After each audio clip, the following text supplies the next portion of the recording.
and we'll see what happens this evening. It's been a worthy week, that's for sure. Ladies and gentlemen, thank you for joining us on this week's edition of the Weekly Roundtable. I'm one of your co-hosts and one of the co-founders of the Liberty First Foundation, Frank Everyday People Johnson. To my right is Michael Vasquez, the Dragon of the Southern Tier, New York's only true independent journalist. Mike, would you say you're an investigative journalist as well? I always go by political commentator, but I do live events. I do investigative journalism. Well, yeah, I do that. Yeah, because it seems you run the gamut when it comes to your coverage. You do a little bit of everything, and I know you have some journalists that are just like expose journalists, some are investigative journalists, some are just news readers and stuff like that. You do everything. Pretty much one man team. Yeah. They got 10,000 people over at CNN and MSNBC each, and I have me. Yeah, but you also have credibility. They don't. Well, that's true. Yeah. Very straightforward and very upfront about my political bias, because every human being has some, but also very much about using credible international sources. CNN, no, no, Well, they make well, it up as they go.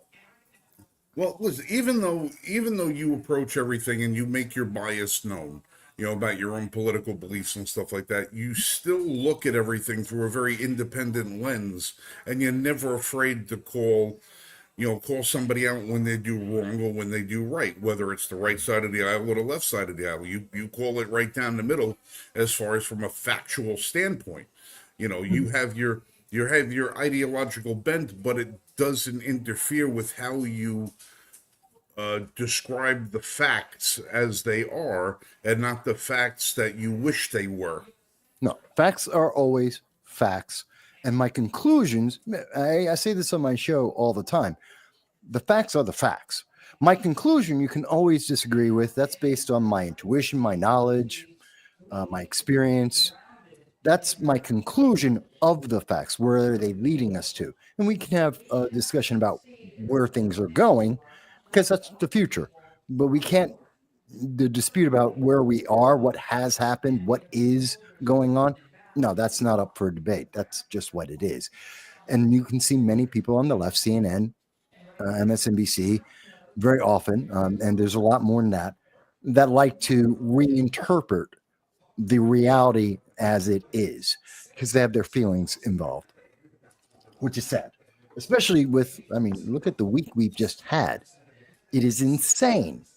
And we're hearing a lot of people inject a lot of feeling, and mostly at the moment when we're talking about Israel, Iran, and the U.S. involvement, there has been a massive leap by many people on the left, many people who are into isolationism, to presume facts that don't exist.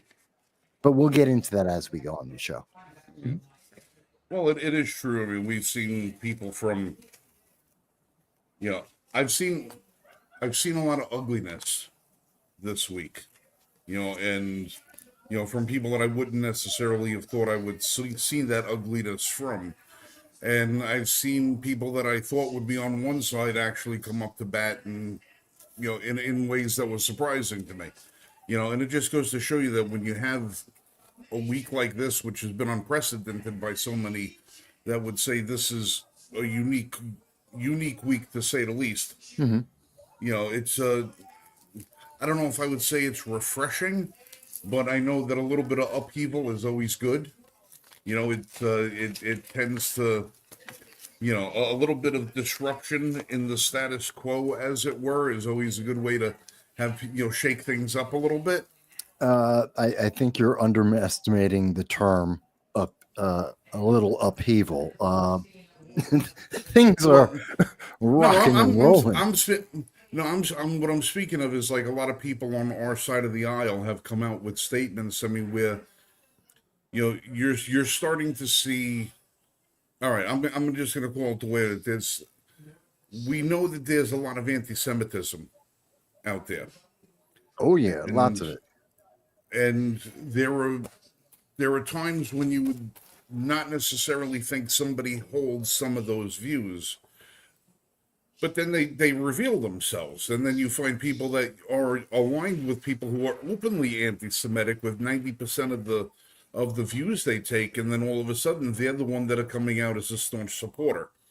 So that kind of upheaval is what I'm talking. There's a little bit of realignment where you start to see in where those, you may have the left and the right, but you have branches that intersect and cross over. And every now and then, it's refreshing to be able to grab somebody from the other side who has a similar point of view as you and say, okay, we have at least this much common ground, at least this much that we agree on. What else can we potentially agree on in the future?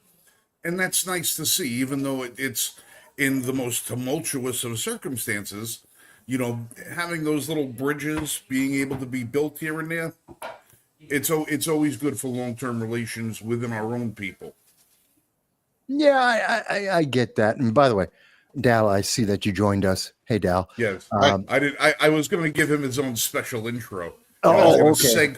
I was going to segue into Dal visiting us for the first time in like 8 weeks. Yeah, I know. Yeah. It's been a while. Yeah, I didn't want people to think that, we completely ignored that he showed up and he's there. It's like, no, trying to find a way to segue him in. No, I just ran in from work, so the working man has to pay bills. So you guys don't have. Boy, the last time we saw you, Dal, you were clean shaven. Yes, you got rid of the beard. You were clean shaven, and all of a sudden, you're Grizzly Adams again. I get one. I give one basically week a year to go clean shaven, and then after that, it's back to this. I got on a video call. I got on a video call with Pete Soma yesterday, and he's had his Gorton Fisherman look for quite some time now.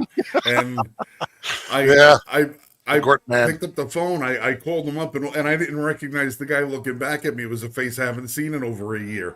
Yeah. And he's like, he says, I've decided to shave once a year. He goes, that's the easiest thing for me to do. I just take it off once. They see my face for a few days, and then I look back to where I am. And there he is. And there's Peter Soma in the comment section right now. Hey-oh. Yeah, see, speak of the devil, and there he shall appear, right, Pete? True enough. I get what you're saying, though, about what's going on right now in America has actually, I think, been going on since Trump won the election in 2024. We're seeing a lot of, and this is what's frustrated Democrats, their people in the Libertarian Party, the third parties, the Democrats, even some of the progressives, agree with some of the policies and some of the goals of Donald Trump and the Trump administration. It's not so much breaking the parties, but it is factionalizing a lot of it, because people are saying, no, what is it? 62% of America agrees about mass deportations. Yeah. Especially when we're talking, and then when we talk about violent illegal aliens, well, that number goes up even higher. It goes to about 72% of Americans agree with that policy. That's including the left.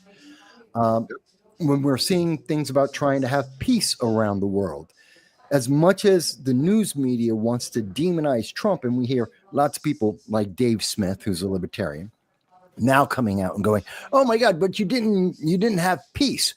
Look, Trump may have overestimated his ability to have peace after the fact as quickly as we had wanted.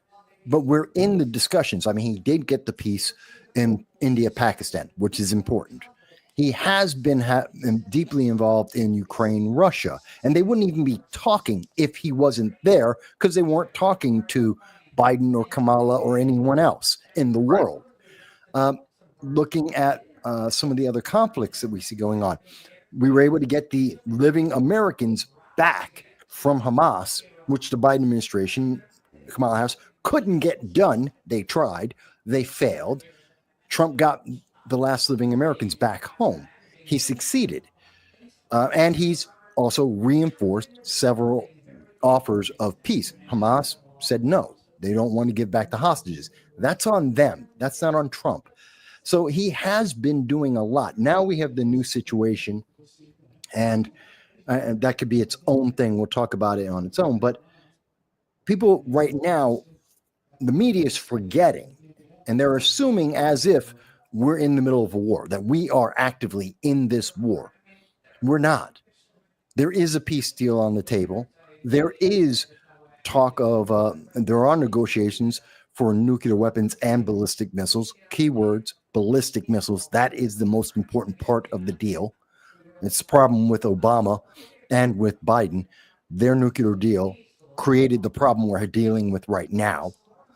And I think that all of that put together is why we're seeing such a weird mix of people who are MAGA, who are leftist, who are Republican and Democrat, third party, that agree, at least in principle, if not in effect, and yet so many others are torn. I think that's because we're seeing things happen. We're seeing the positives. We can see the light at the end of the tunnel. The problem is the world isn't easy to get there. I mean, that's what I'm seeing with most of that. You guys see what I'm saying? I do. And I think one of the things that we have to acknowledge is the fact that the language plays a real role in a lot of this, because we're seeing different takes and opinions online, and nobody can really agree on definitions. From a liberty standpoint, Israel has every right to defend their sovereignty as a nation and put their big boy pants on and go do what they think they need to do against a country that has habitually and historically said that they want to destroy them and annihilate them. Fine, go ahead, do that. What I also say though is America should not be directly involved in any sort of war. And what is the definition of war? So people can't agree. And that's where I think we're seeing a lot of conflict. For me, a definition of war is a protracted, broad battle or prolonged conflict that uses manpower and air power and naval power over a long period of time. So that to me is what a war is. I mean, you look at history, and that's basically what a war is. It's a broad amount of fighting with large amounts of men and ordnance and lots of resources being poured in. Surgical strikes don't count. So if they think that they want to, if the goal is Iran's Ayatollah gets no nukes, and they're making the distinction, the Ayatollah's government should never have nukes. Mm-hmm. They're making that very clear. The Ayatollah's government should never have nukes, and they want to go ahead and drop a Moab on their enrichment station. Okay, I mean, it's not great because there are going to be civilians in there, but they're making every Trump's administration especially is trying to give them every opportunity for the civilians to choose. Are you going to be there and support the Ayatollah, or are you going to leave and maybe survive the coming storm? Before you answer, Frank, we should note one of the things that's important in this discussion as we go forward. What we're seeing so far, Israel has been relatively pinpoint in their attacks. They're attacking military installations. They're attacking government. They're going after generals, military personnel, scientists directly involved with nuclear missiles, ballistic missiles, government officials, and the facilities, the nuclear facilities, power generation for those nuclear facilities. They're going after infrastructure and government directly tied to their claim of self-preservation. Iran is attacking randomly. They're just attacking people, which reflects the message and the ideology of Iran and the Ayatollah, where this is why they're the greatest sponsor of terror in the world, which gets undersold all the time. Yeah. They're attacking random civilians. That's terror. So you have on one side, this is a military conflict or war. Okay. and it's very pinpoint and it's very directed. On the other end, you've got let's kill your people. Not the same thing. These are not equivalent people. Whether people like them or not, it's not equivalent. There are two different types of war that are or conflict that are taking place here. But let Frank go ahead. You want to respond? Well, one of the things that I said I've been watching is I go to Instagram every now and then. Why? I don't know. I guess I just want to aggravate the hell out of myself for a Instagram? little while. Morbid curiosity. Yeah, and I mean, Instagram is a freak show. It is a freaking freak show, but I like to know what the left is thinking, and that seems to be one of their big playgrounds is Instagram. And I see all of the pro Hamas crap all over the place all the time. And you see Gaza, leveled, and this is leveled, and this is destroyed, and that's destroyed, and everything else. And we just hear about Israel striking at at Hamas, and why is there so much destruction? Well, that's because Hamas is hiding behind their people in schools and hospitals and apartment buildings and wherever their civilians are. That's where they're launching their weapons from. That's where they're launching the missiles from. That's where the heads of the military operations are. And the civilian casualties for what they are unavoidable. So when Israel goes in and they say, okay, well, this whole block has got 300 of these Hamas guys there. You've got to level it because it's the only way to get them. I feel bad when I know that there's civilian casualties because I know that a lot of the people that are over there don't have the option of getting out, not because they haven't been offered a way out, but because the people of Hamas are holding them there as human shields. They have no way to get away from Hamas. Hamas literally will either keep them in front of you or kill them, if they don't cooperate. And then I see what happens in Iran, and I see these pinpoint strikes. A rocket goes through the wall of an apartment building into the bedroom of a Iranian military leader and hits him while he's in bed, and that's the only damage done. And it was a launch. You hear people say it was a launch from a drone that was launched from inside Iran, because Israel can't make a rocket go from Israel to Iran. They just don't have that kind of ability to they make. Could, but not with that accuracy. No, not with that accuracy. And then they talk, and like the planes can't get there and back. They have to refuel somewhere, and refueling planes over the Middle East, if you're an Israeli plane, kind of difficult. So I look at it and I go, how is it one thing it looks like, a scene from Battlefield LA, the movie, when the aliens came in and leveled Los Angeles. And then I turn around and I look and I see what they did in Iran, and they did less damage than the protesters on No King Day.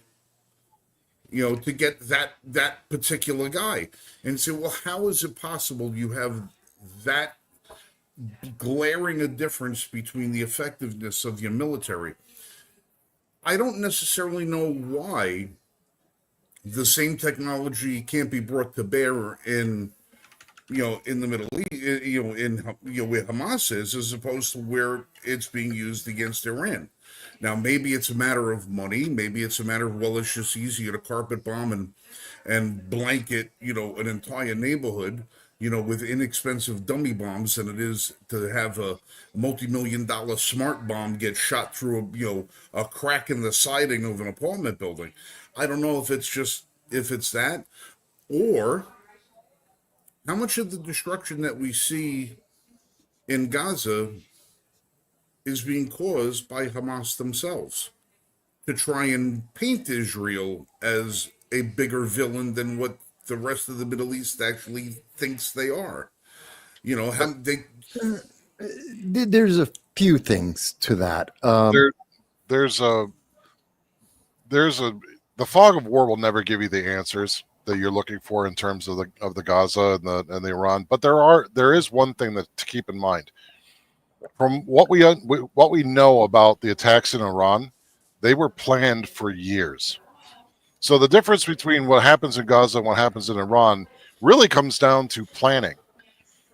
The stuff that happens in Gaza is reactionary in the sense that October 7th happens, and there are like pre-made plans and drills and stuff that go into action for some of it. But because Hamas is so close, steamrolling the entire place to squash all the cockroaches is basically what they've resorted to, because it's quick, it's easy, and it's reactionary.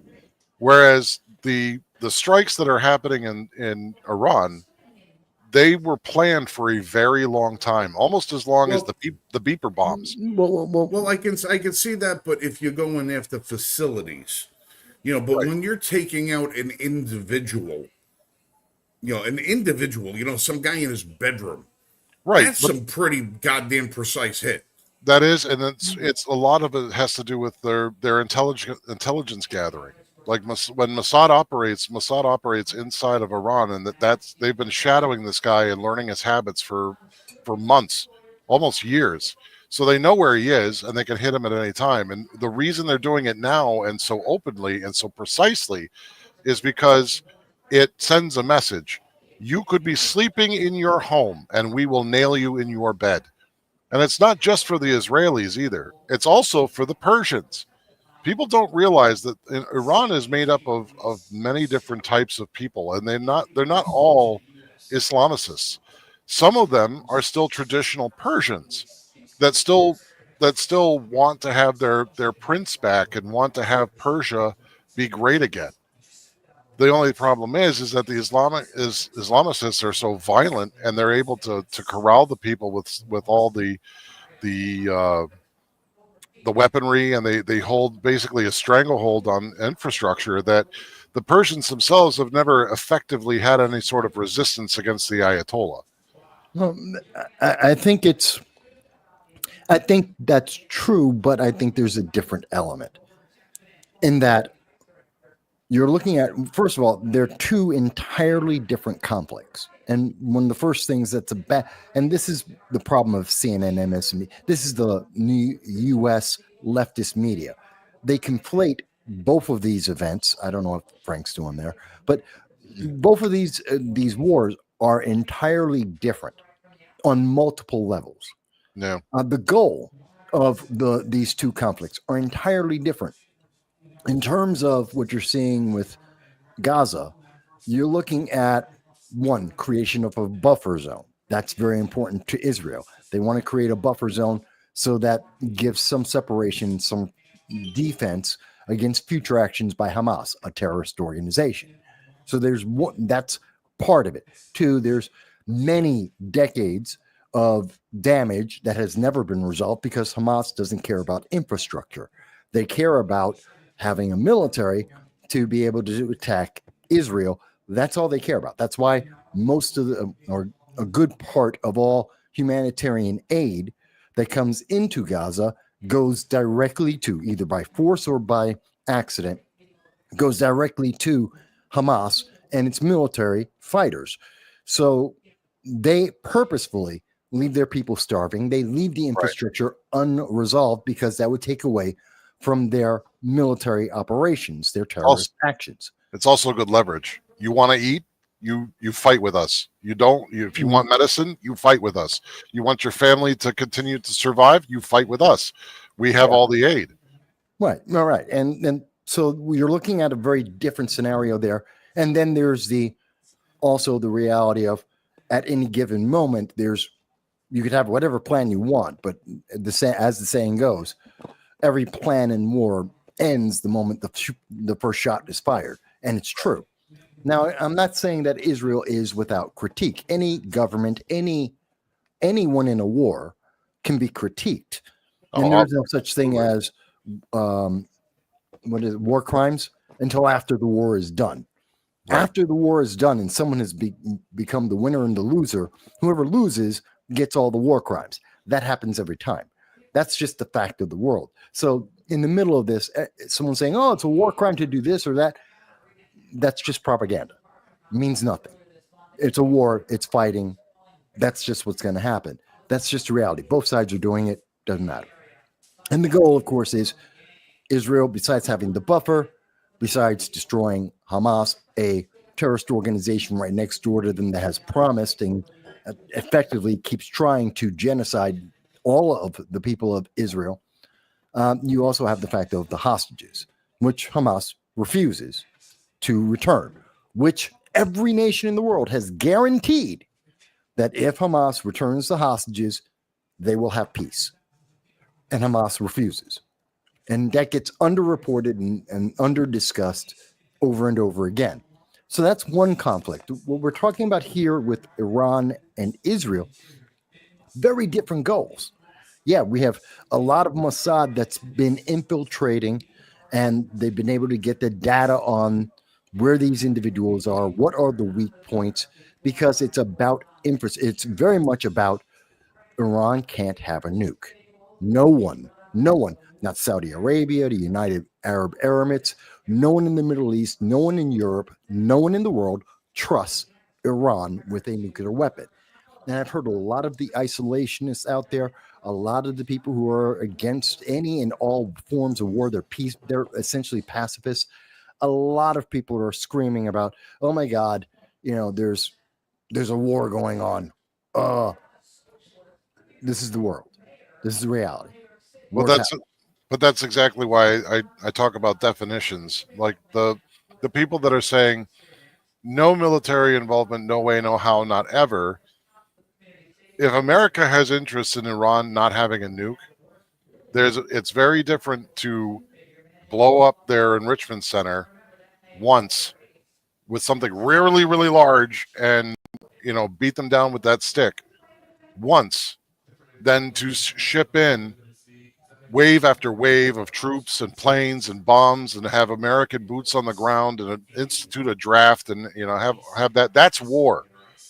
This is not war. This is enforcement of an interest against a regime, specifically the regime that historically has demonstrated they have no problem infiltrating different areas, agitating to cause violence, and if they had the ability to take that enriched uranium, I doubt very much they would put it in a missile. They wouldn't be like North Korea. What they would do is they would probably make smaller arms and then proliferate them out through their proxies to do as much damage as possible. The dirty bomb fear. I don't think that's what they would do. And again, now we're talking about what are the military strategies, what are the goals and directives of Iran. I mean, we can speculate all we want. There's really no evidence for that. But what I would say though is, historically, their behavior has always leaned towards they would rather fund terrorism and do damage than to actually do trade or some sort of peaceful negotiation. Their regime is not about that. Their regime is about you totally submit to us or you die. That is their regime. They even use it against their own people. So their own people have been living dual lives in many cases where they submit, they act like they submit totally, but there's been videos and feeds and stuff with Persians that have been running away from Tehran. They've been evacuating like Trump, on Trump's advice. And there was one point where the traffic got clogged up in a tunnel, and all of a sudden someone started playing ethnic music, for like Persian music, and they all started dancing and saying "Death to the Ayatollah." Now that could be propaganda, but at the same time, it shows even that there's somebody willing to make that propaganda in a tunnel from a cell phone to demonstrate that not everybody is a monolith in Iran, and they all want this. Yeah, but and that's the same all over. Yeah, but there's another problem. That's confused, and this is again coming from the left here in America. There's this movement. We confuse the people and the government. Wars aren't fought by people. Wars are fought by governments. People do the fighting. Governments are the ones that start and end wars. Right. This isn't about the people. I know there are many. We've heard about the Green Movement in Iran under Obama, who were abandoned. There have been several movements to try and overthrow the Ayatollah. They have all failed since 1980. That I don't doubt exists. That's true. But that's not the government, and No. that's not the ones who are leading the IRGC, the Iranian Revolutionary Guard Corps, the greatest source of terrorist sponsorship in the world. That's Iran's government. That's what we're seeing now in their retaliation against Israel. They're attacking civilians, not infrastructure. There is a certain mentality, and this is what the conflict's about. Now, the United States, we are being told by the mainstream news media and individuals like Dave Smith and many others who are saying, well, America's in a war. We're not. Yeah. We could become part of a war. We're not in it. The fact that Israel is doing this and America knows some of the details isn't America being in a war. Right. Obviously, our allies will tell us what they are doing because that could interfere with things that we're doing, and we're the big dog on the hill. But that doesn't mean, but Israel is its own country. They do their own thing. Right. Whether people recognize that or want to recognize that or not, doesn't matter. But it sells better to say, this is all Trump. He's betraying people. No, everything we have seen in the Trump administration, both his first term and this term, tells us that Trump is trying and has been trying to increase the amount of peace, not just in the Middle East, but around the world. I have no doubt that he legitimately was trying to get a peace deal. Why did this happen now? Well, in part, yes, it's a perfect time. Hamas has been basically crushed. Hezbollah has been beaten. The Houthis have been beaten. All the proxies that Iran uses to fight instead of themselves have all been basically knocked out. They're useless. Iran is on its own. And Iran has internal problems, which they've always had, but they are continuing to build. And no one wants them to have nuclear weapons, and they have no real friends in the Middle East. Russia is busy with the Ukraine, so they're not getting the support, military support that they would need. China has nothing to do with this. They're busy in Southeast Asia, preparing for Japan that has a military, trying to pressure South Korea, trying to pressure the Philippines. They're busy. So Iran's on its own. It hasn't really had that problem or had to deal with that in a couple of decades. That's the thing. So if the United States, if we, and the United States is not without critique, I'll say, I don't agree with Donald Trump when he said it must be unconditional surrender. Because that means, let's think of it from Sun Tzu, you're on deadly ground. Troops on deadly ground only have two choices. Really, they only have one choice: fight and die. You fight and die, and either you wind up winning or you're dead. You have no other choice because you're on deadly ground. This is Sun Tzu. It goes back 3,000 years. And that's where, and telling Iran they have to make an unconditional surrender, that puts them on deadly ground, and they have no choice but to fight until the end. So I think Trump was wrong in saying that. I think he's right to say no nukes, and I think he's right to say you don't get to develop ICBMs, ballistic missiles, any further than Obama has already allowed you to do, any further than Biden has allowed you to do. That program ends right now. I think that's absolutely essential to the safety of the United States and the rest of the world. So he's not without critique either. The question is, do we go in with troops? And my answer to that, my ultimate reasoning on that, and I'll stop my diatribe right here, is real simple. I said this about Afghanistan, Iraq, all the conflicts. If we are not willing to take control of the land that we win, nor are we willing to even try. If we're willing, if every troop that goes over there, if they don't get to own the land they stand on and they control, then it is not a war we should be in. Yeah. If we're going to fight, we must control what we fight over. And if we can't do that, it's not a war to be in. But I'll let you guys react. I had a whole bunch there. So, Frank? Yeah, you did have a whole bunch there. Well, it's a lot of background. There's a lot going on. What do you think, Frank? You want to own a piece of Iran? Actually, no, I don't. Not in its Right. current configuration. If you asked me if I would want to own a piece of Iran circa 1977, yeah, I would probably want to have a piece of Iran 1977. Women were walking around in short skirts and low cut tops, and they were having fun and they're listening to disco music and enjoying themselves, driving brand new cars, going to school, having jobs, having families. Everybody looked good, was happy, was doing just fine. That's the Iran that I wouldn't mind grabbing a piece of. And then we had the Ayatollah, Yep. and the fact is, I think what a lot of people I think are missing right now is we have a 3-year window to get things done right now Right. because we don't know what the next presidential election is going to bring. And if you want to actually look at it the other way, we have a 1.5-year window because we don't know what's going to happen when the congressional elections come Right. up. You remember, I mean, that can flip every 2 years. The Senate's gonna, can go a different way. So right now, while Trump has got at least a manageable majority that he can actually get things done with, and he has the agenda, even though he has the moratorium set by the people, we know we can't trust elections. We can't trust the way things go. So we have to look and say, okay, what window of opportunity do we have for him to get things done? He's got to now focus on dealing with 25 different partners around the world as to what's the best way to go, because every one of them wants what's best for them, not what's best for us or what's best for the world.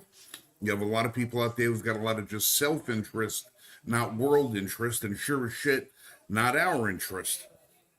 What they have to understand is what's good for the United States generally turns out to be good for everybody because we're the big dog in the room.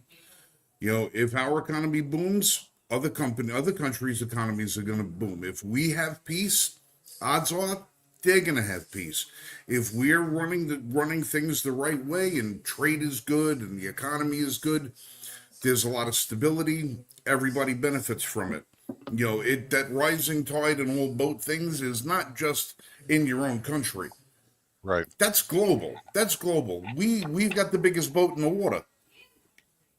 If we have smooth sailing, everybody else will, but we only have a limited window in which to do things. And all of these people are like, well, Trump said he was going to keep us out of the war. So, well, dude, it's been 3 days. It's been 3 days that they started doing some shit. We haven't had a troop committed anywhere. We haven't had a bill. We haven't had an edict. We haven't had anything. All Trump has said is there's some plans that are ready to go in the event of. You have to have these contingency plans. Most of these plans were in effect before Trump even got there from his last administration. These are things that they took into consideration because everybody knows that Israel has been up against the clock and the clock ran out. They had to act now or they would never be able to turn those hands of time back. We might not like what Israel did. We might not agree with it. We might think that they had more time, but you know what? They're the first responder in their own neighborhood.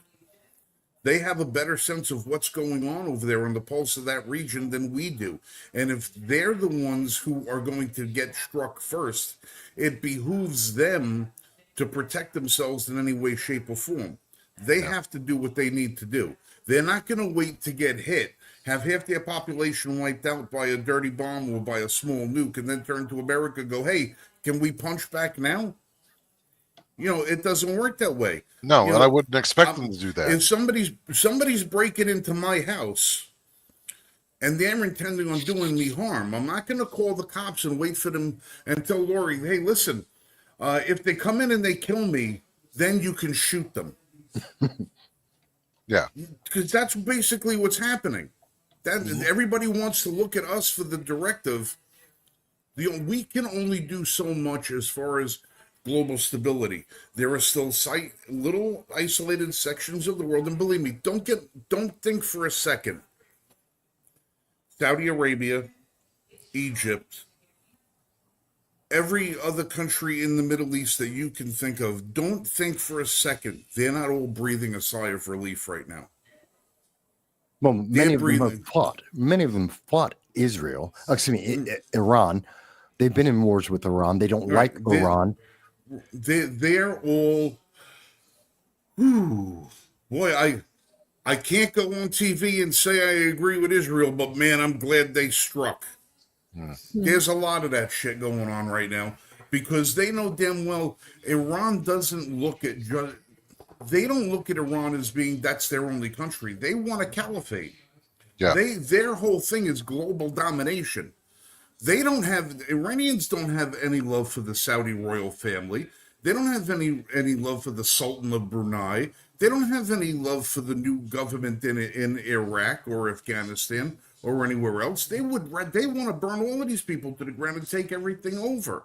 The fact that Israel went over and did what they did alleviates a lot of the weight off of these people. They can come out in public and go, "We don't agree with what they did. These are our Islamic brothers and sisters."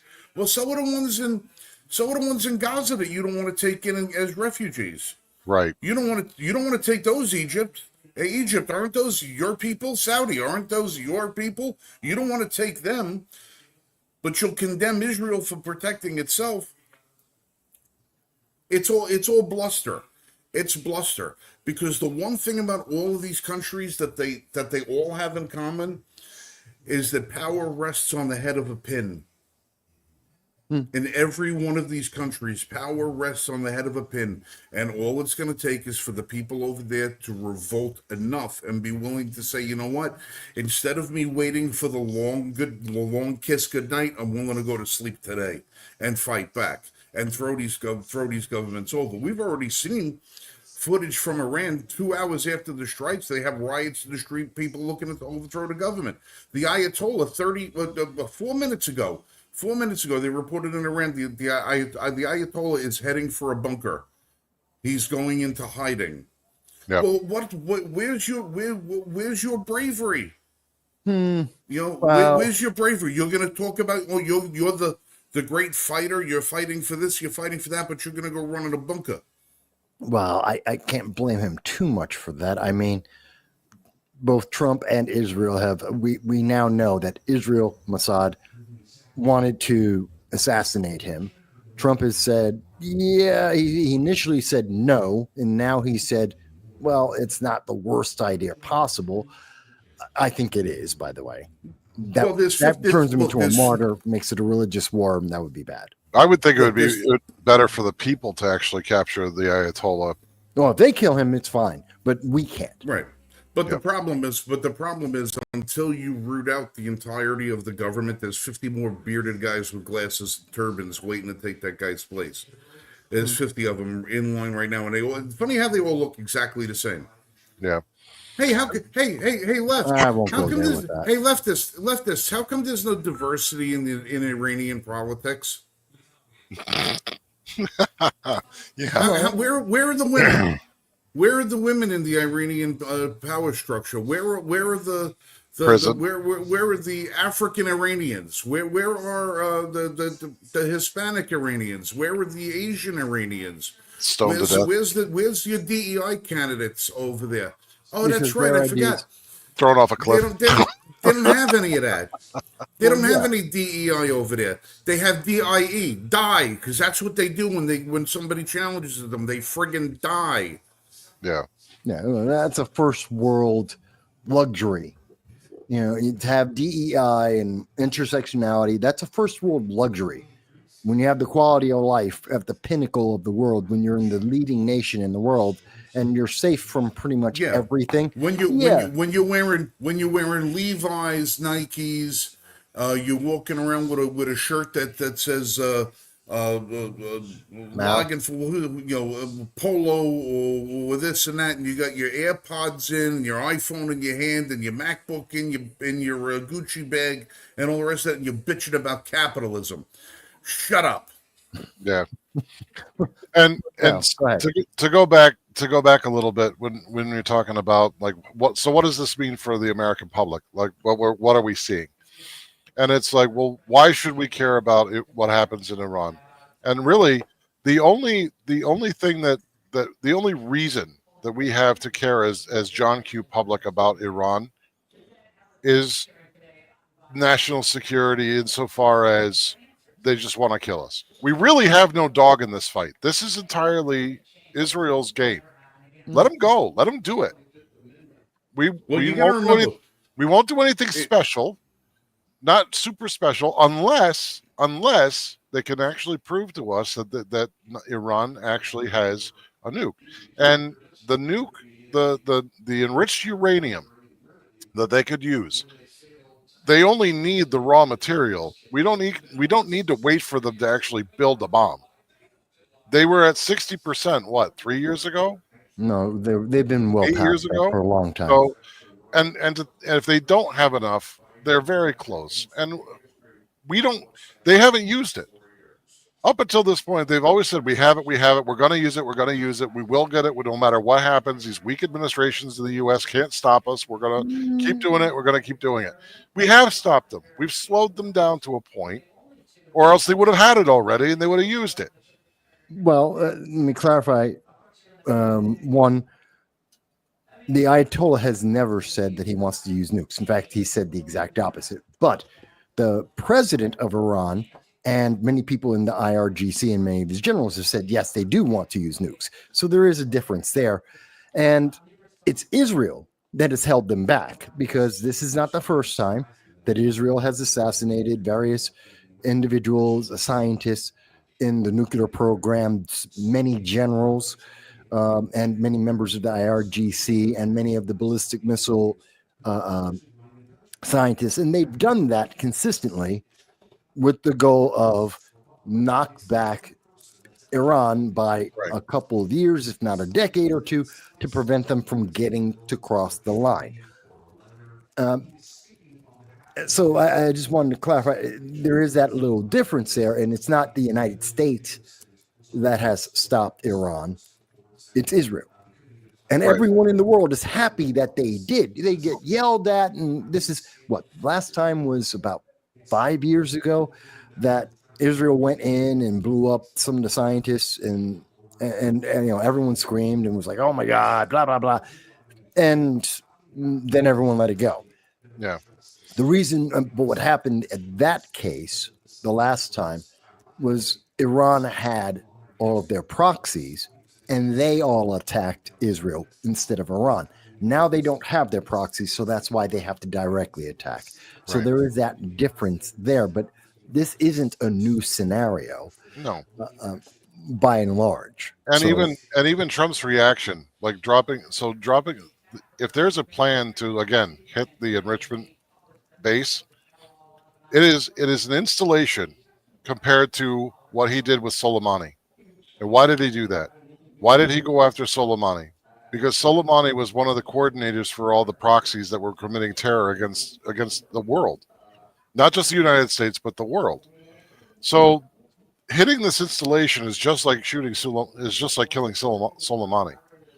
It's a precise strike. It doesn't mean that we're going to war. It doesn't mean that we're going to be in a protracted battle. Again, protracted. It's like Frank says. It's been 3 days. 3 days. We haven't done anything. 6 days. 6 days. But either way, America doesn't have to invest themselves totally into this fight. This is not where we need to be. We just step out of Israel's way and be like, look, we'll talk to the other nations and we'll make sure that they stay off your back. But you do what you feel you need to do. We will tell you if you go too far, but you're a big boy. You can handle the consequences on your own. Go do it. Hey, Mr. Miyagi didn't step onto the mat and fight Daniel's fight for him. He just gave him the tools to win. Right. He told him this is what you got to do, and that's the end of that. Wax on, wax off. Daniel still took a hell of a beating, but he came out on top at the end of it. Even though it was an illegal kick to the face, still, he got the trophy. Right. Yeah. And then we got to be Mr. Miyagi. We just got to be like, look, you bought tools from us. Here you go. Have fun, I guess. Don't go too crazy. We'll see you on the other side. All right, this is way off topic, but speaking of Mr. Miyagi, the great late Pat Morita. Yes. They have that Karate Kid Legends movie that's out there, right? And you got You got Daniel LaRusso. Yeah, you're and, way into like a whole new thing. Okay. I know. Well, I have to bring this up because Miyagi showed up, so I have to give credence to Miyagi. They got this Jackie Chan. He's in the movie with what's Ralph Macchio, and then they're both gonna sensei this one kid who's gonna fight, right? Okay. They did a flashback scene. Part of it is that the Jackie Chan character comes to California to learn things from Ralph Macchio's character that Mr. Miyagi taught him that he never learned from Mr. Miyagi, and they do a flashback. And they do a flashback with an actor that they had to use as a stand-in for Pat Morita. Oh. Okay. I have never in my life seen somebody look so exactly like somebody else. Really? This guy, here's this his actor. son? He's just unaffiliated. He's an Asian actor. I don't know his name. Much younger than Pat Morita was at the time. And all they did is they put the goatee on him and they made the hair stick out on the side of his head or whatever like that. And he just he squished his face a little bit like Pat Morita used to do, and looks exactly like Pat Morita. And they have all of these still photos and everything from behind the scenes.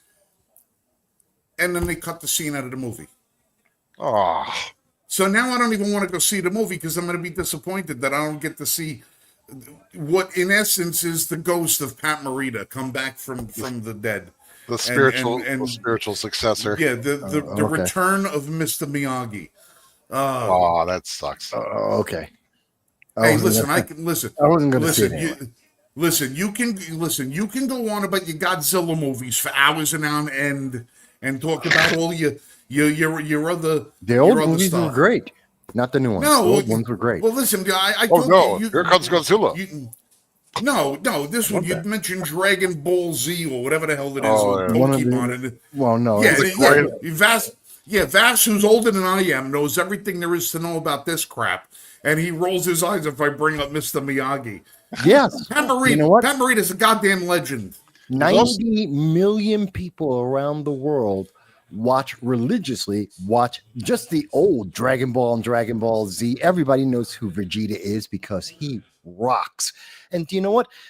And I guarantee you, legends. And I guarantee you, if you ask how many people, 90 million, you said, I bet you if you ask 100 million people, if you told 100 people wax on, they would reply wax off. No, even close. So I have to double check this, but I think Pat Morita was part of the 442. Fat Electrician recently did a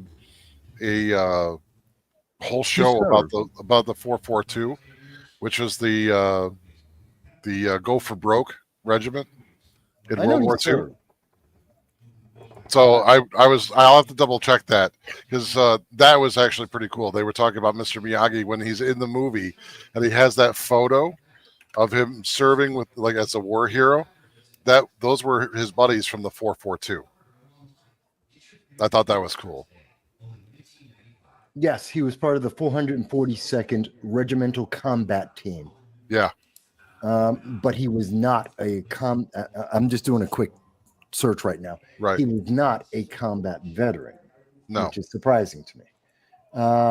But that was his regiment. They call it, the Nisai Brigade or whatever. Don't know.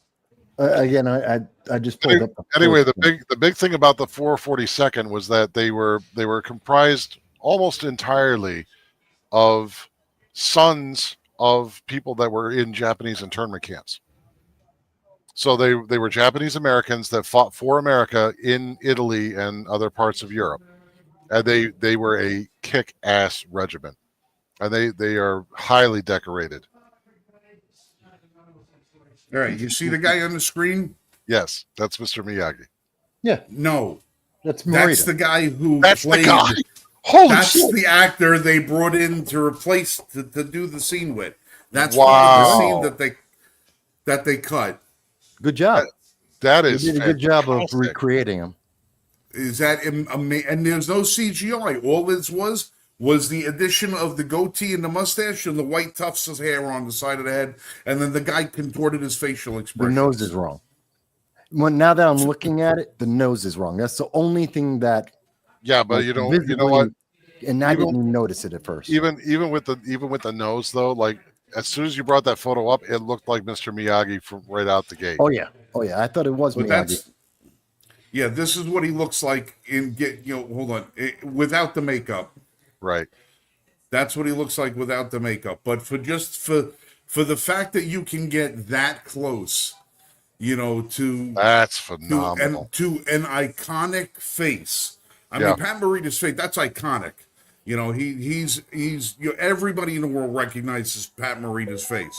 To get somebody that close to it, and then to do the unthinkable and cut the scene from the movie. Yeah. That'd be major nostalgia bait. I'm surprised they made that call and edited that out. They're gonna put it. They're definitely gonna put it in the deleted scenes, like bonus disc or whatever. But that's unfortunate because that would have been a huge like homage to him. Yeah. That's a shame. Okay. And by the way, for those of you who've never seen it, you know how Pat Morita got his start in entertainment? No. He started well before Happy Days. Didn't he start in internment camps? Pat Morita was a stand-up comedian. Oh, really? I didn't know he did stand-up. Pat Morita was a stand-up comedian back in the 1950s. Wow. After the war, 1950s and 1960s. And there's a quick story about Pat Morita that you might find funny.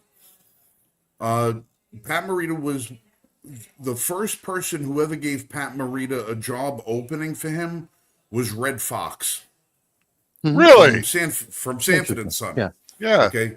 Red Fox, who most people associate as being African American. He was actually Native American and African American. Right. He was Red Fox. He was Cherokee, and he wanted to make sure that because he found Pat Morita's act hysterical because he was clean. Red Fox was as filthy as you could possibly get. He made Richard Pryor blush. Well, at one point, Pat Morita, before he actually got his start, was saying that he was going to wind up losing his house and stuff like that. And Red Fox came over and said, "Well, what do you need?" And Pat Morita said, "I need like $5,000 to pay the loan off," because at the time the banks were trying to close on him. They were taking advantage of the fact that he was Asian. Right. There was a lot of racist bullshit going on with minorities not being able to keep loans. Banks were always trying to renegotiate stuff on them and chase them out of properties if the white neighbors didn't want them there. Red Fox just wrote him a check. Wow. And gave him a check. And 6 months later, Pat Morita came back to pay him the check, and Red Fox said, "Next time somebody need help, you go help him." Oh, pay it forward. Yeah. 10 years later, Pat Morita is doing stand-up at a comedy. He's a headline comedian. He gives a young up-and-coming comedian his first big break, Robin Williams. Really? And wow. Pat Morita took the money that he owed Red Fox and gave it to Robin Williams to pay for his apartment for the year, so he could continue his career doing stand-up because he thought he was that funny. Wow. So when you look at that, there is some of those guys that when you think about entertainment and how we all hate actors and actresses and you're all this and there are some out there that really do nice things for other people and try to and you'll never hear these stories until 30 years after they're dead. That's kind of like with Dave Chappelle, right? Dave Chappelle is very active in his community, and he's one that's been working on like housing and stuff. Dave Chappelle's one. He doesn't try to pull up the ladder behind him based on his success. No, but another one. Well, he had an epiphany when he went to Africa.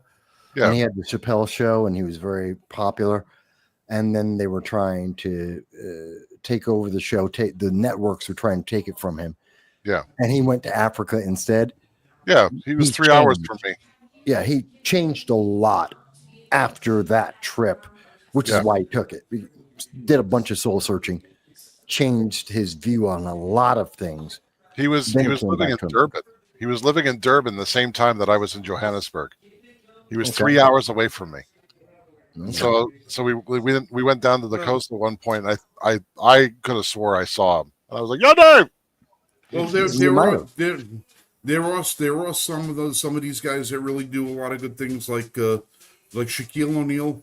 Yeah, If you're ever in a restaurant, Shaquille O'Neal happens to be eating there, you're not going to pay for your food. You know, if you're ever shopping at Walmart or something like that, and Shaquille O'Neal walks in there, he's going to buy your kid a bicycle. If you're down at Shaquille O'Neal is one of those guys who just helps random. everybody that he can all the time. Every time he goes out, he tries to help at least one person with every outing. Another guy that you never hear anything bad about, but you'll always hear the little stories, is like Keanu Reeves. yeah, Oh yeah. Yeah. yes. Always doing good. He's a really down to earth, normal type Yeah. of guy, and he's very caring, very giving. And you know, and these are people that you don't ever hear them talk. They don't ever get in. This is a lesson to Hollywood. You don't have to get involved with your politics and open up your big mouth. Just be a good person, and people will care about you as a person, and not you as the character. They will care about Right. who you are, and not hate you for it. And speaking of people that I can't stand, who made a good point, oddly enough, Arnold Schwarzenegger. Yeah, Did you see him on The View yesterday? yeah. When he's talking Of course about not. immigrants, Don't want he was Yeah. talking about immigration and how immigrants really like immigrants. When you go to a foreign country, really need to treat that trip as being a guest. You are a guest at somebody else's home. Of course. And you can't be you can't be doing these things like what you're seeing in LA, where you're waving like the national flags of your home country and everything else, and expect to be respected or well liked in the place that you're currently living. Those aren't immigrants, and they're not. No, they're visa not. Holders. Well, They're no, but illegal he alien also criminals. right, but he also came out very strongly against illegal immigration. He came out strongly in favor of the mass deportations. He came out, and it must have hurt him a lot to come out and agree with Trump on something after he's been badmouthing him for the last 8 years. Not only You know, that, must have- during COVID, he was also one of the more he was vocal very people. Yeah, liked the screw, mandates. screw your Screw your- freedom. Screw your freedoms. Oh, yeah. Yeah. Yeah, But, I think he may have noticed that his last 3 movies went straight to video, and nobody gives a shit, and he might be going, "Oh, maybe I better get back to on the ball with people like me again." What He's do you playing mean with there's no VHS anymore? Hmm. It's straight to VHS and there's no VHS. He's playing the political game. He's playing popularity. That's where the public is, I think, based on his more recent political statements. Yeah. By the way, since we were on completely sidetracked, let's go with, did you know the character Red Fox, his character on the TV show Sanford and Son? For most of the people who are way too young, don't know any of this stuff. Most of the people on the internet, it was a TV show back in the 70s. Red Fox, black comedian, really well known, got a shot. He got on TV. Yes, black people were on TV and starring in their own programs, even in the 70s. Diversity is not a new concept. Not from the 2020s. It's been here for a while. And did you know what his real name is? Red Fox? Fox Red? No. Fred Sanford. Fred Sanford? That's his real name. Huh. The character he played on TV is in fact his real name, Right. which a lot of people didn't know that's his actual name. So it's kind of interesting.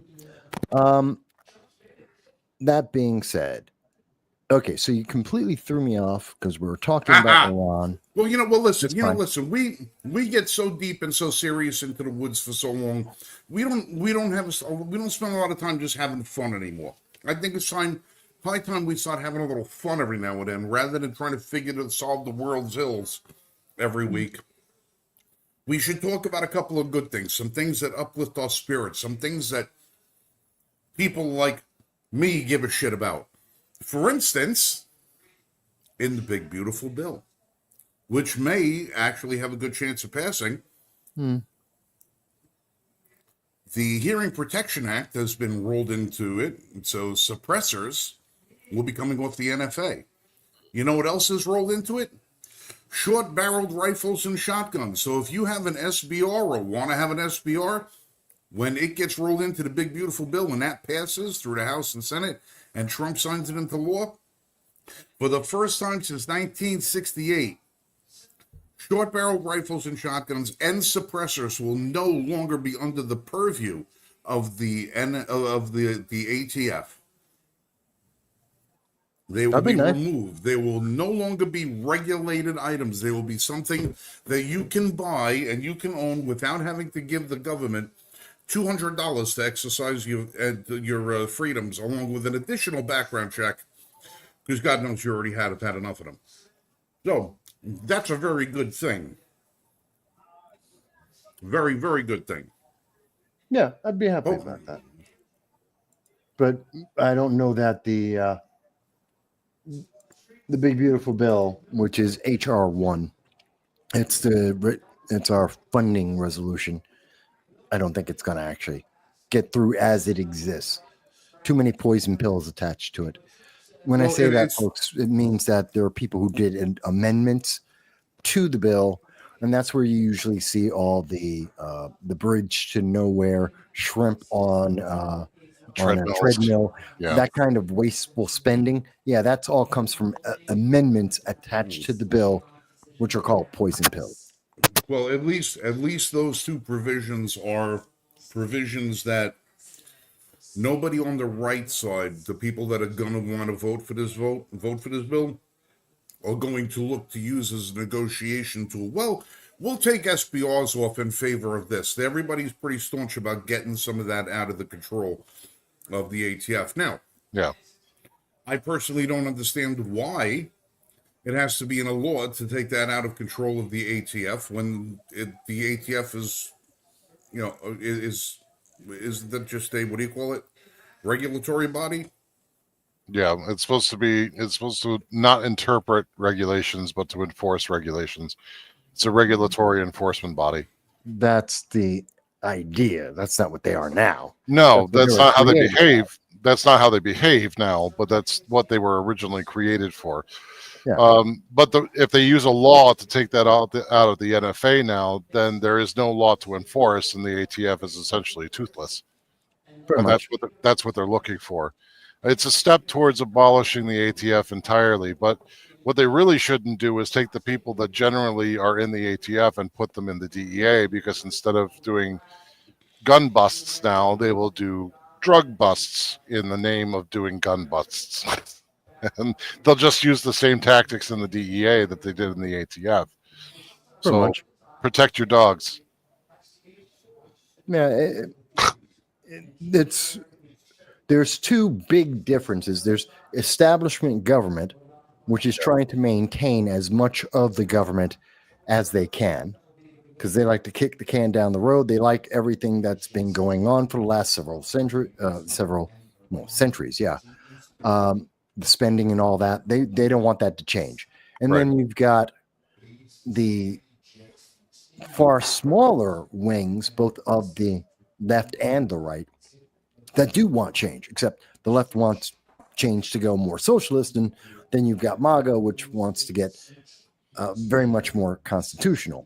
Right. So you've got but the biggest part of government is the establishment that just want the status quo. They don't want to make any of the changes, which is why they attack Trump so much, which is why they attack MAGA so much, because they don't want any change. They like the corruption that has been existing for decades.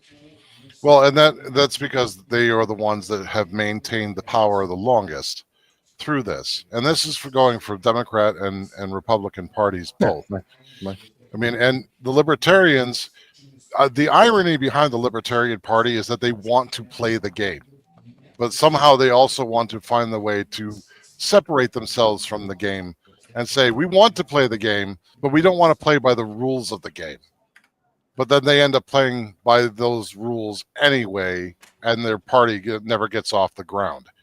So that's why That's why when I wasn't sad to see the Libertarian Party of New York go, when New York decided to only allow 2 major political parties in their elections. I think everybody should have a voice, and people should be able to represent themselves based on whatever they want.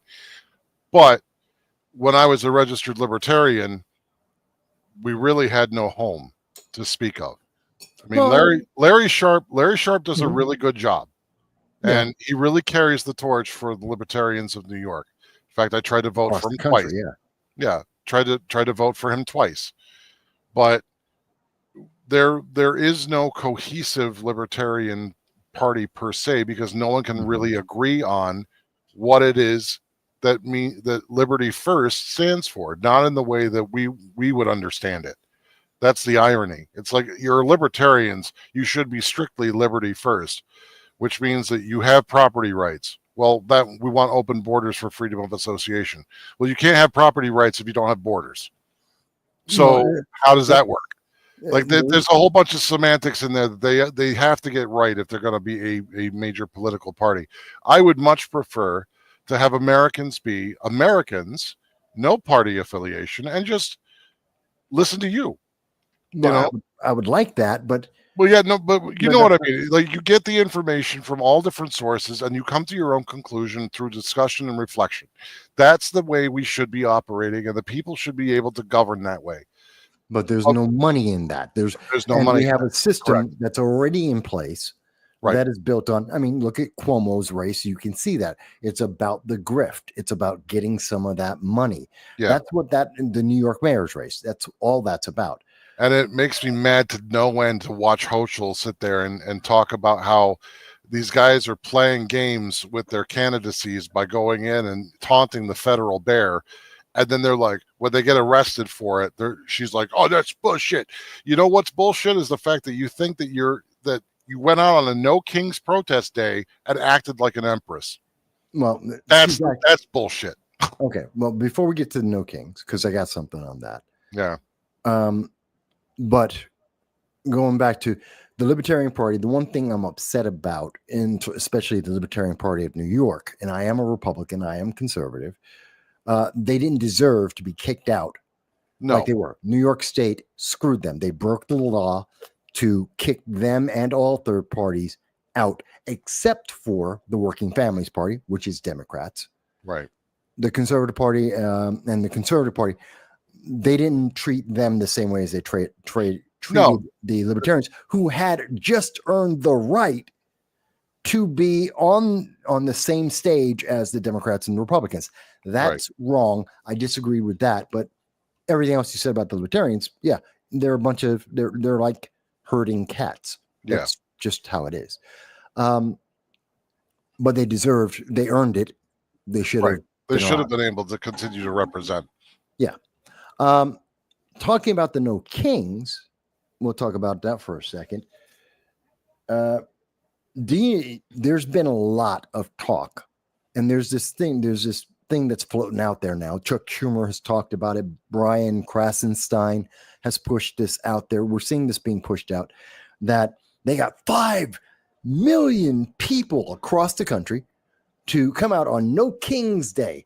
And it's the biggest protest that has ever happened. It's a mandate. And therefore, we should change things. Here's the thing. And I actually went over this because I saw Brian Krasenstein actually did that. And I got annoyed. Yeah. A lot.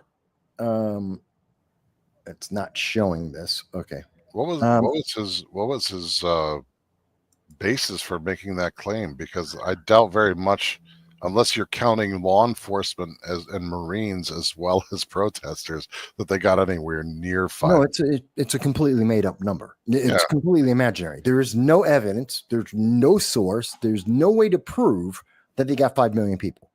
Yeah.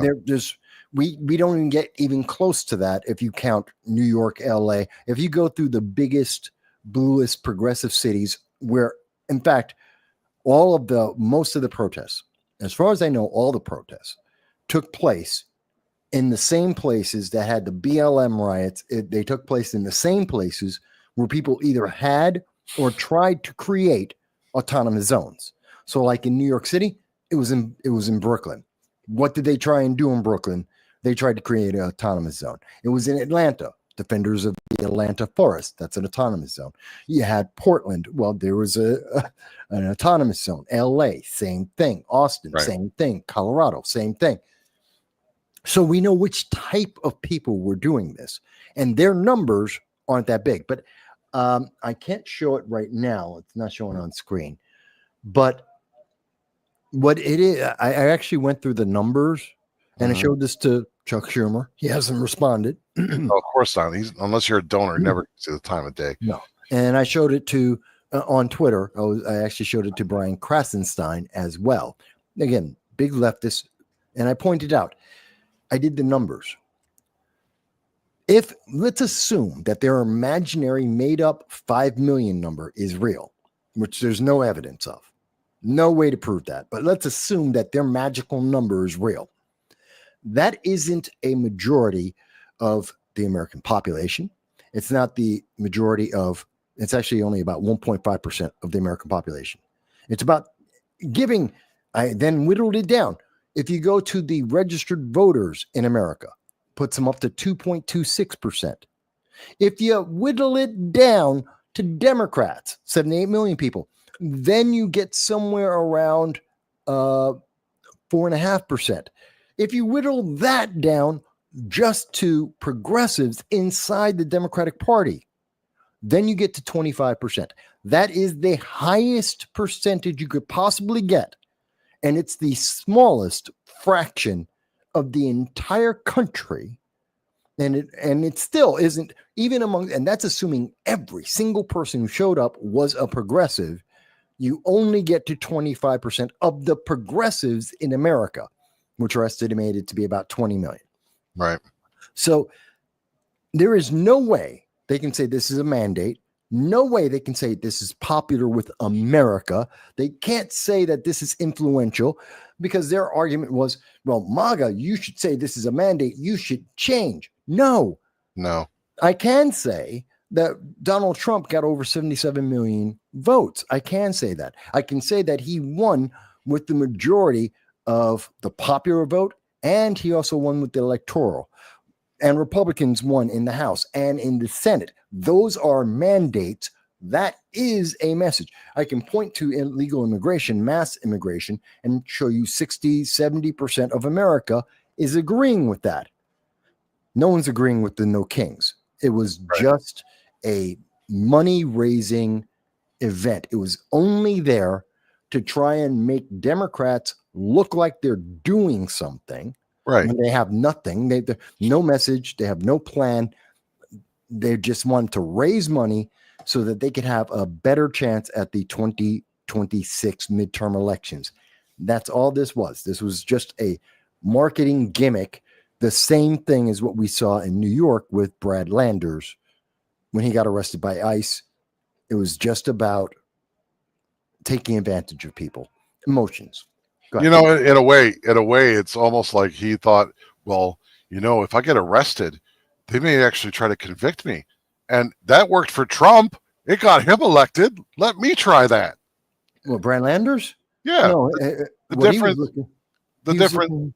I'm being tongue in cheek because really the difference would be if they tried to equate, you know, Brad Landers being arrested and it's like, well, it works for Trump. Why doesn't it work for him? It's because Brad Landers sought it out. Trump did not and had it foisted upon him. And people recognize the difference between that. We're not stupid. Well, no. A lot of us act stupid, but not all of us are stupid. And the majority of people that voted for the mandate of Trump deporting illegals and trying to reverse the damage that this country has been given comes from a place where we know what's happening to us and we don't want it to happen anymore. And you've got people like Hochul, you've got people like Landers that want to continue to persist in this idea that they are somehow the anointed elite, that they deserve to rule over us as subjects as opposed to us governing ourselves through them as sovereign citizens. And That's the big comparison, and it's not going to work anymore. Most people are just sick and tired of the bullshit. Well, a big difference is, and by the way, folks, so when I say Brad Landers, if most people have no idea who this is, because you really shouldn't. He's not important. If you're outside of New York City and New York City Democratic politics, you have no reason to know who he is because he's inconsequential. But he's a mayoral candidate for the New York 2025 election. He's losing to the socialist Zoran Mamdani, and he's losing to the disgraced former governor Andrew Cuomo. So he's in 4th place out of 8, essentially. And he's trying to, and his thought was this was a campaign gimmick because we know for a fact he woke up that day, went down to the immigration courts for no apparent reason. There's no reason for him to have been there. No reason for him to go there. It's not part of his schedule. It's not something that he routinely does. He went down to the immigration courts specifically to pick a fight with ICE agents as they were executing warrants and, more importantly, deporting or attempting to deport illegal aliens. He saw ICE try to deport one individual, and he jumped into that event, thrust himself into that lawful action, and got himself arrested, detained, realistically. We thought he was going to get arrested. He got detained and got released a couple of hours later. He did that because the progressives in New York, who are predominantly, who are voting in the primary, Democratic primary, they like that because, fighting Trump and, pro-immigration, yay, open borders, they want that. So that lifts up his image with those people, since he's not a socialist and since he doesn't have $25 million in campaign funds previously. That's Right. respectively Mamdani and Cuomo. So he needed to do something to make people even notice that he was in the race. So he got himself arrested. It was a complete gimmick. It's completely false. But there is one thing in that arrest that I thought was important. What's that? At one point, he did ask to see the warrant that the ICE agents were using, or one of the reasons why they were asking to detain and deport this illegal alien. Mm-hmm. No question, this is an illegal alien. They are a criminal. They are deportable. Right. But he asked for the warrant. They didn't show him the warrant, and then they arrested him because he was in the way. Okay. That being said, do I think they should have shown the warrant? Probably. But it was a stunt. And and Brad Landers was trying to create as much of a commotion as he could, because he was being photographed, to make it look as good for him as he possibly could, which would detract from, are we going to stop? Well, he's fighting us. Can't really show him a warrant while he's fighting us. Right. So there's that. But that got me upset. Go ahead. Yeah, let's ask Frank. Frank, when you were an officer, right? Can anybody just walk up to you if you're performing something on a warrant and ask to see the warrant if you're not involved with the warrant? Nope. You should be at least an interested party involved with with barely hear you. It should be you. It should be the interested party. Should be the person they're arrested. It should be the interested party. This guy coming in there, he's not the guy's lawyer. If the guy's here illegally, he's not even his constituent. It's not even the area in which this guy represents. What this guy has any business going up and the guy's doing their job and demanding a warrant and interfering with what they're doing, he's got no business being there. Right. No business being there whatsoever. This is a tactic that they're trying to use to get their name in the paper. The guy doesn't give a shit what this guy's status is. Of or course that not. he was being arrested. All he cares about is that he could get himself, a little bit of news coverage to get his name out there in the public for a sympathetic vote, and it's not going to work. Yeah. The news media are trying to make it sympathetic, and realistically, it's not. Yeah. They should call it out for the political stunt that it is. It is emotional manipulation. And that just tells you, and we see this a lot with Democrats, they love to manipulate people, and it Yeah. should be called out. It is disgusting that he's reaching that low to try and raise himself up just because he desires more power. That's someone I'm glad that he's going to lose, because he's obviously willing to do Anything. anything to get elected. Yeah. Right. Well, And the only thing that I disagreed with your statement on, Vass, is that you said Yeah. the guy's not a socialist. Brad Landers isn't. He's a Democrat, has Then he's a progressive leanings. socialist. Then he's a socialist. there are no more blue dogs, and there are no more red dogs. The guy's got a hammer and sickle tattooed on his ass. I guarantee you, he's a socialist. yeah, I'd say if you want to talk about what used to be a blue dog, Trump is a blue dog. I mean, he's like the moderate milk toast of blue dog ever, but he's still he was a Democrat right up until the time he decided to run as president. And the only reason he didn't run as a Democrat was because the Democrats wouldn't let him. Well, he actually started identifying as a Republican back in the early 90s. Oh, really? Kinda. Yeah, he Kind of, sort of. he But the claimed change that had he was already at happened. the time he was like socially moderate, fiscally conservative, identified more with Republican policies than he did Democrat policies.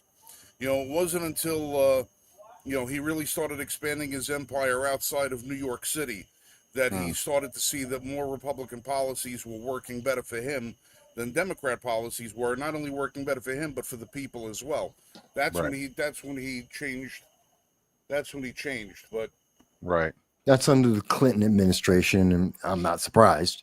When he started making that change, when he started expanding nationally and globally, the big push, and that's when Democratic policies were having more of an impact. And it wasn't as easy as a donation to the governor at that moment or the mayor at that moment would not be enough to smooth over all the layers of regulations, not enough to get past all the problems that their policies were creating. So I'm not surprised. And a lot of people realized it about that time. I mean, and even now they continue to try to harp on sympathies and try to emotionally manipulate people. For example, with Hochul coming out talking about Landon's arrest and saying it's bullshit. The only reason she's mad, and she talks about rights, the only reason she's mad is because the federal government is infringing on her power, on her authority, and they're playing in her backyard, and she doesn't like it.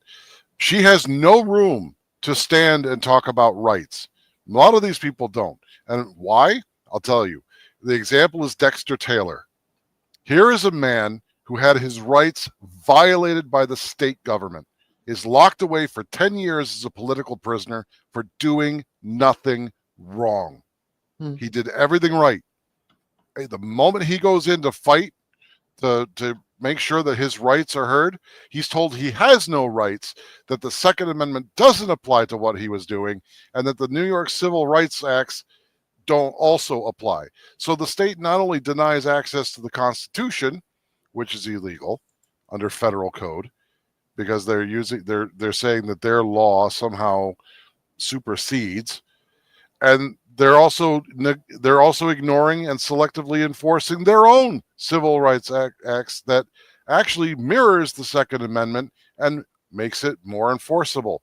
So she doesn't care two shits about rights of the individual. She cares about protecting those who are in the same social strata as her, that are trying to compete in the same field that she lords over. That is where she's at. That's why she thinks it's bullshit that someone is playing in her backyard without her having any sort of grift to go with it or any sort of control. It's the same for Pritzker. It's the same for what's her face out in Michigan. What's her name? I can't Gretchen remember.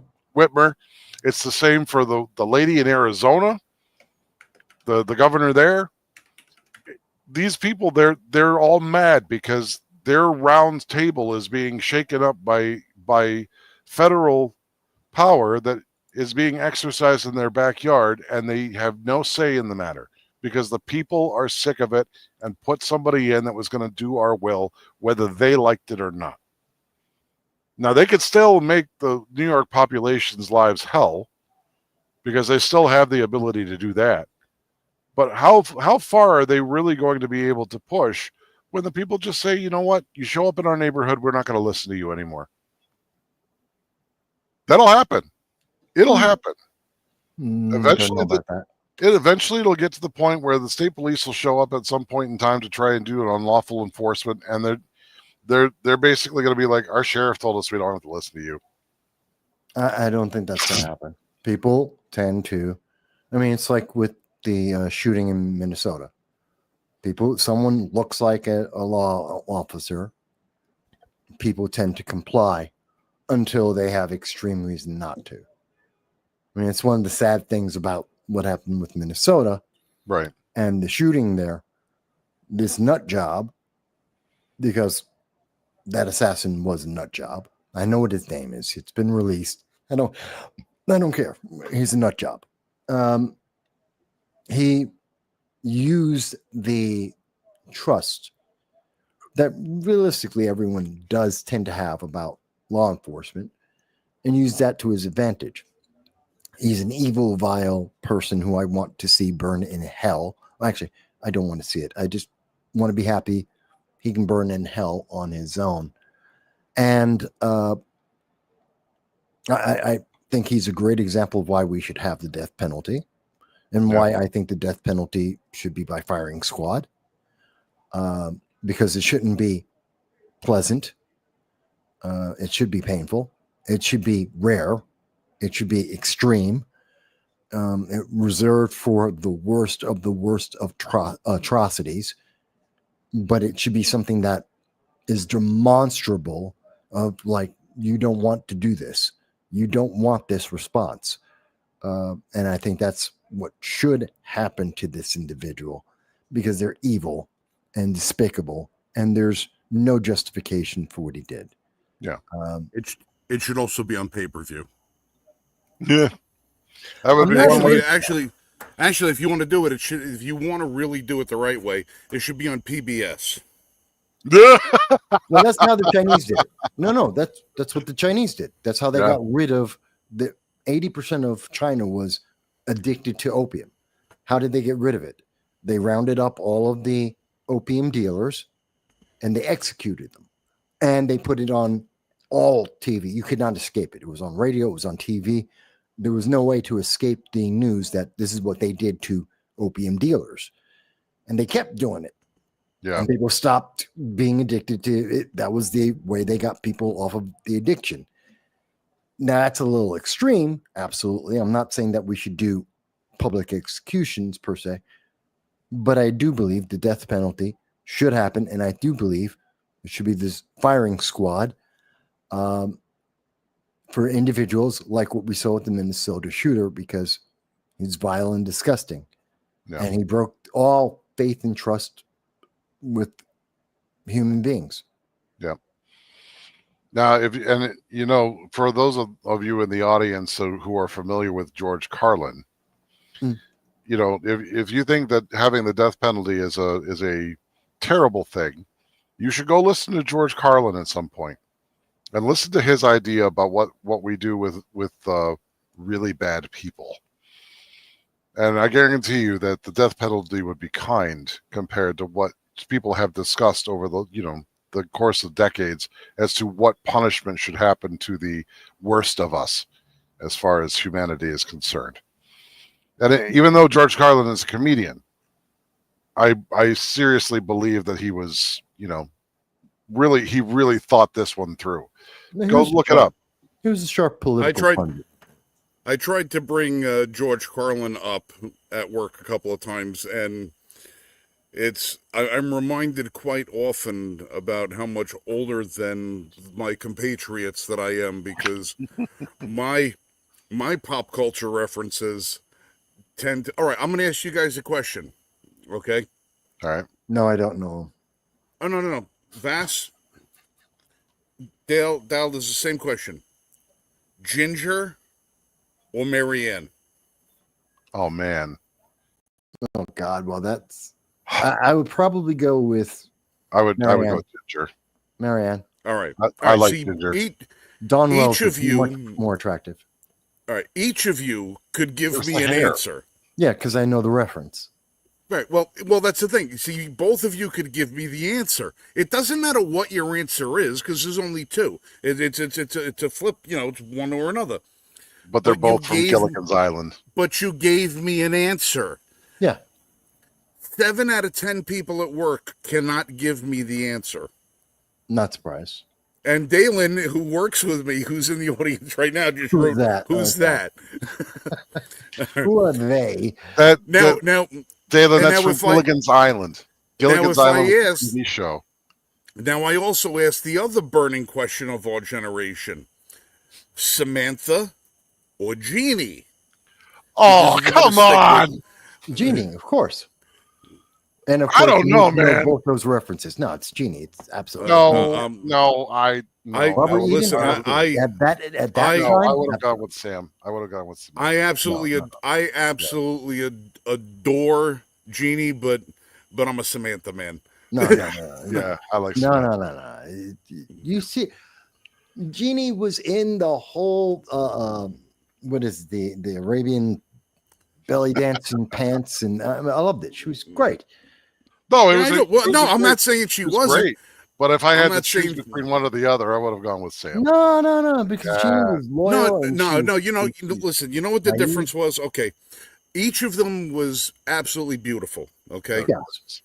beautiful women. But you know what I think it is? Samantha was an equal. Yeah.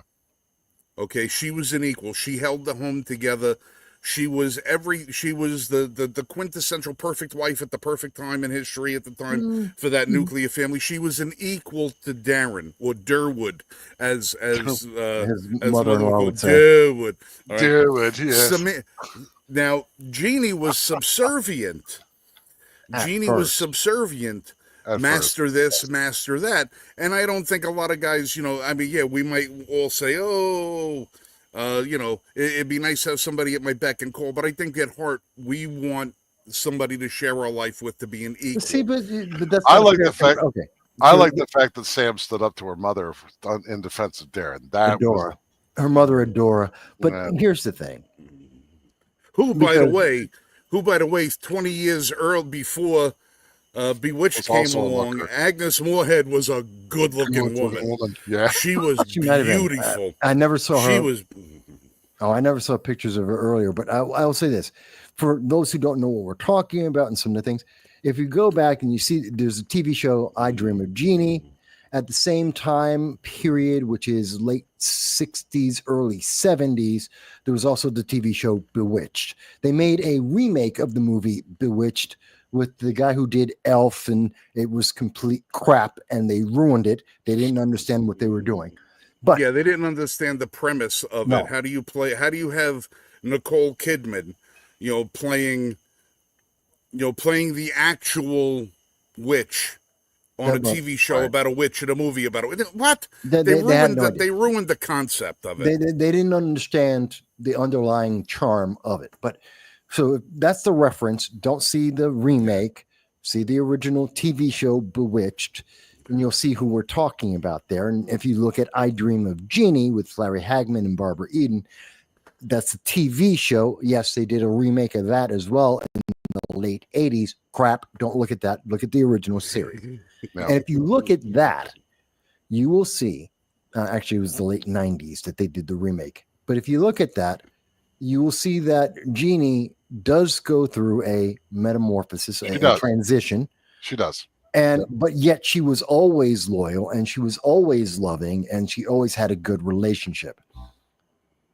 And here's the thing, those shows are beloved in ways that everything today is not. Not. Yeah. Yeah. Yep. And that's part of the problem with what kids are getting fed today. Those shows were core, essential sharing relationships. They were about people living, nurturing lives. Today is about housewives, if I don't give a damn, and how they're screwing each other over for money. Materialism and waste and 90-day fiance, which is just dysfunctional people doing things because of money and attention. And no wonder they're failing. Now for the audience though, this is going to shock you. So, and maybe Frank doesn't know this either, but I'm 43 and I still know your pop references. So what does that say about how I grew up? Well, dude, listen, dude, I was the only kid. Listen, I was the only kid in Brooklyn in the '80s. Only kid in Brooklyn in the '80s who had rodeo trophies and listened to Elvis. Okay, fair. All right, Yeah, why not? so I was born 30 years old. Yeah. I was already an old man when I came out. I was already in the wrong generation. You know, I Elvis had hated great teenagers when I was a teenager. You know. Elvis was always good. Oh no, but I'm saying while everybody else was listening to, WPLJ, I was listening to CBS FM. They will, My wife loves the shirt, by the way. My shirt. It's one of my store, one of the shirts I have in my store, and they bought it. Kids my age were watching Hanna-Barbera. I'm still watching, Warner Brothers. I was always watching the shit 10 years. So the fact that Chris Freeling and all those. Yeah, I got 10 years on you, Dal, but the fact that you know the stuff that I know is just the fact that we're both old guys at heart. Yeah. So I mean, I laugh. Mel Blanc was one of my heroes. Like I've always wanted to be a voice actor, right? So even when I was young, I was recording myself and everything. And Mel Blanc was one of my heroes. Like Marvin the Martian, Yosemite Sam. He did most of He's the a voice actor for cartoons. Yeah. People don't know. Yeah, he did. He did every. I have upstairs in my office. I have the Warner Brothers print called Speechless. Yes, and it has all the Warner Brothers cartoon characters standing around an empty microphone with Mel Blanc's, epitaph underneath it. When he passed away in 1989, I was devastated as a kid because I idolized his voice talents. Yeah, how one guy could come up with so many different voices. And it was just, even our cartoons were better back then. Well, yeah, but think about, they made one of the most, I think it was up for an Oscar, in fact, one of the cartoons for short, it was for an Oscar for short film. That's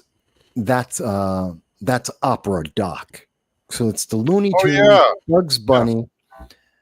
And this was something that the animators created on their own. So they were told by Warner Brothers at the time, we'll give you the money, but we won't give you the time.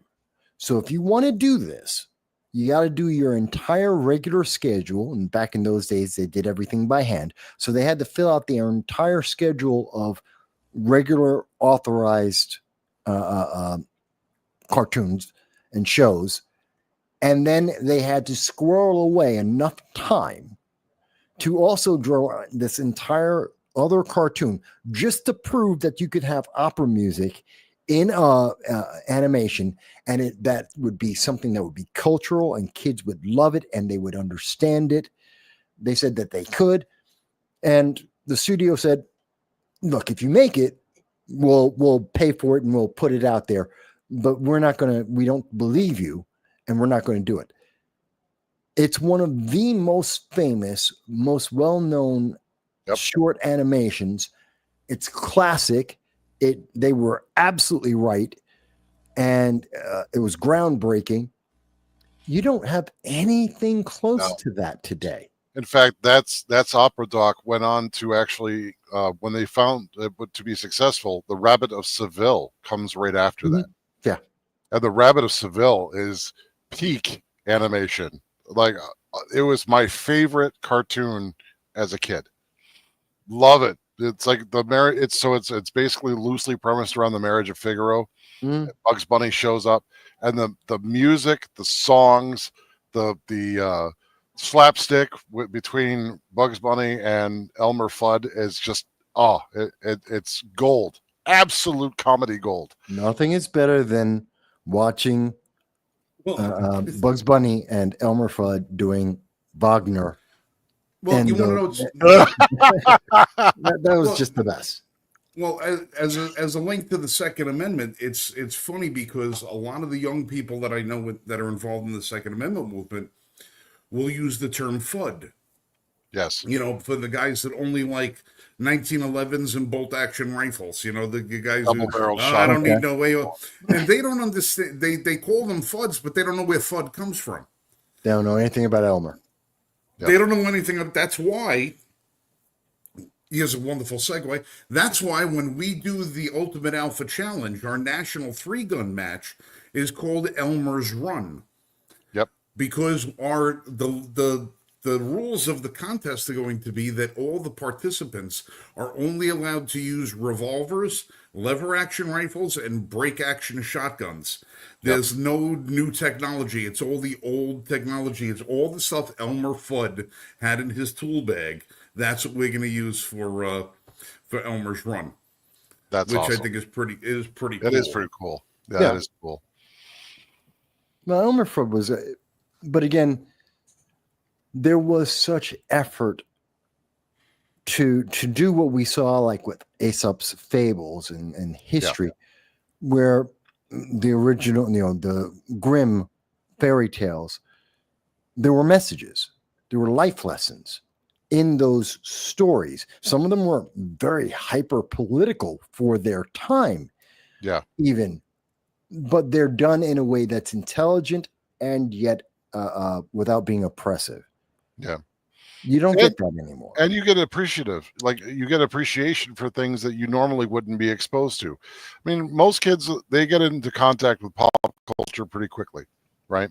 But cartoons like with Looney Tunes managed to take something that was normally considered old and fogey-ish, right? Like classical music that normally was enjoyed by older generations that had grown up with that. I loved it. Right. But I mean, outside of the context of normal living, most of the kids at the time and even today, they don't really come into contact with classical music anymore unless they're exposed to it somehow. Cartoons at the time, because a lot of classical music was in the public domain and you could use it for whatever without having to pay any kind of licensing fees or rights, were used very often in cartoons as a musical backdrop.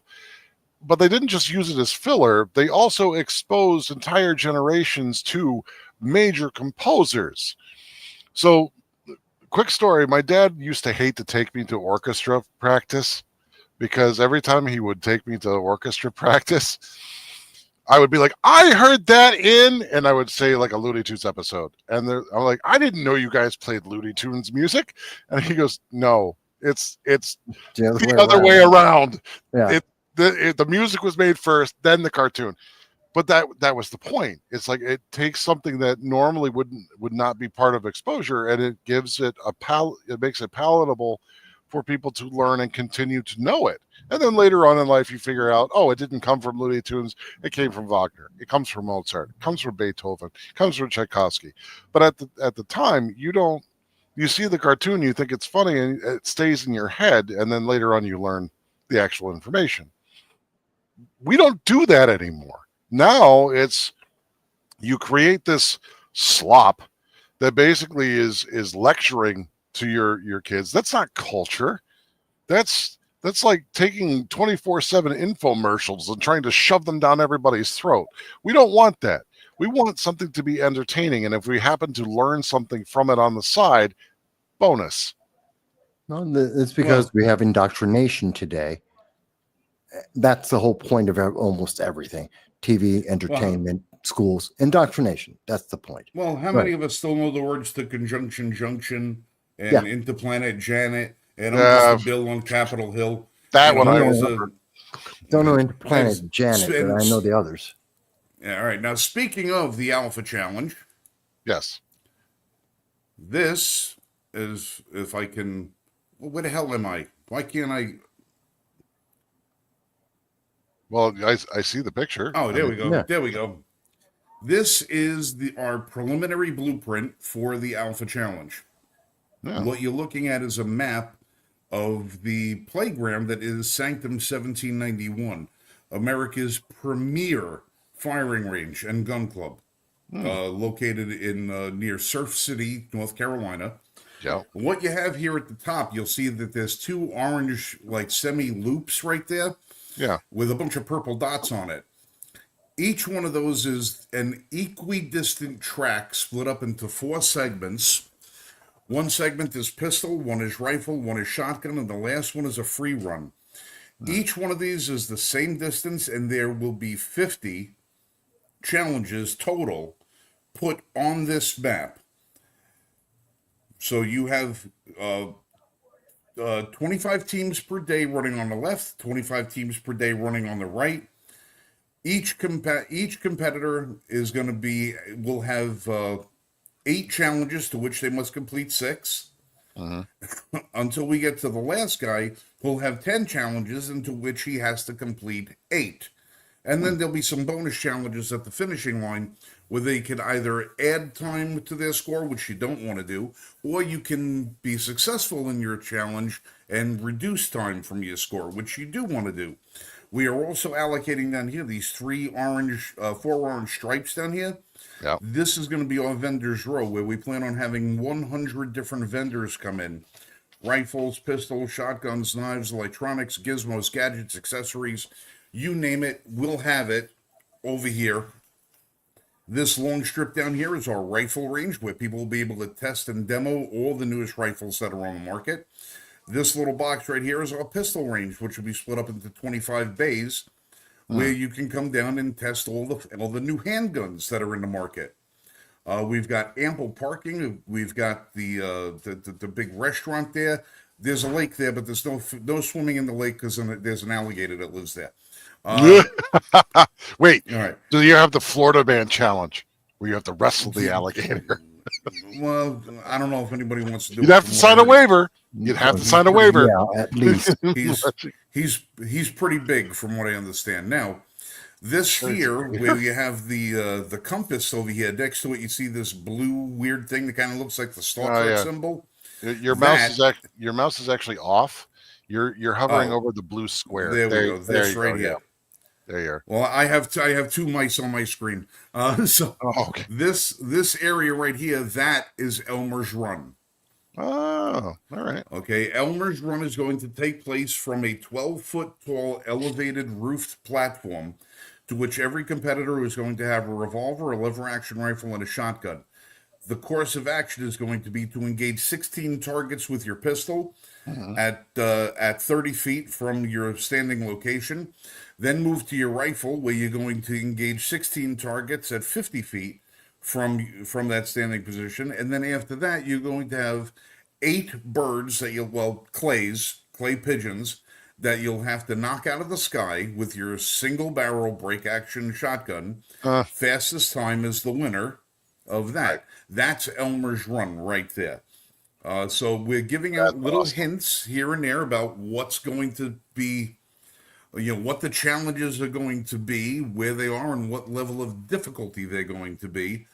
But again, we are going to reiterate, the top team that takes number 1 with the fastest overall time in the Alpha Challenge will win $25,000. The second place team will win $12,500. Third place team will win $7,500. And if you happen to be with whichever team you're on, if you happen to run your particular leg, whether it be pistol, rifle, shotgun, or free runner, each of those will have a fastest time. The fastest overall leg wins $5,000 in each category. So the fastest pistol, rifle, shotgun, and free run, the fastest one, there will only be one prize, no second or third. There'll only be one prize for each of those categories, will win $5,000. So if you happen to be the overall fastest time, and you happen to have all 4 of your times faster than everybody else, your team wins $45,000. Nice. That's like half of a Bradley. Right. I So could the get a tread for that. right, so the rules. There's a lot of rules involved in this thing because we're trying to make it as fair as we possibly can to try Yeah. to level the playing field for everybody who's going to participate. There's going to be 100 teams allowed to register for this at 4 people per team. So there will be 400 people competing in the Alpha Challenge, which is a separate challenge completely from Elmer's Run. Right. Elmer's Run, we're actually going to try and have sanctioned by one of our national 3-gun sanctioning bodies if they should so decide to do it, because none of them have ever sanctioned a match like this.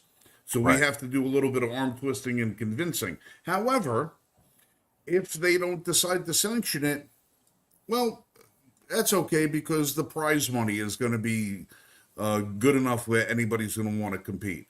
Because part of the sanctioning things is that if you're, say, like a U.S. Pistol Association, the United States Pistol Association, for you to get sanctioned to compete in one of their events, you have to belong to their organization, which means you have to buy a membership to Right. get into that organization, and then you have to, then buy into a competition.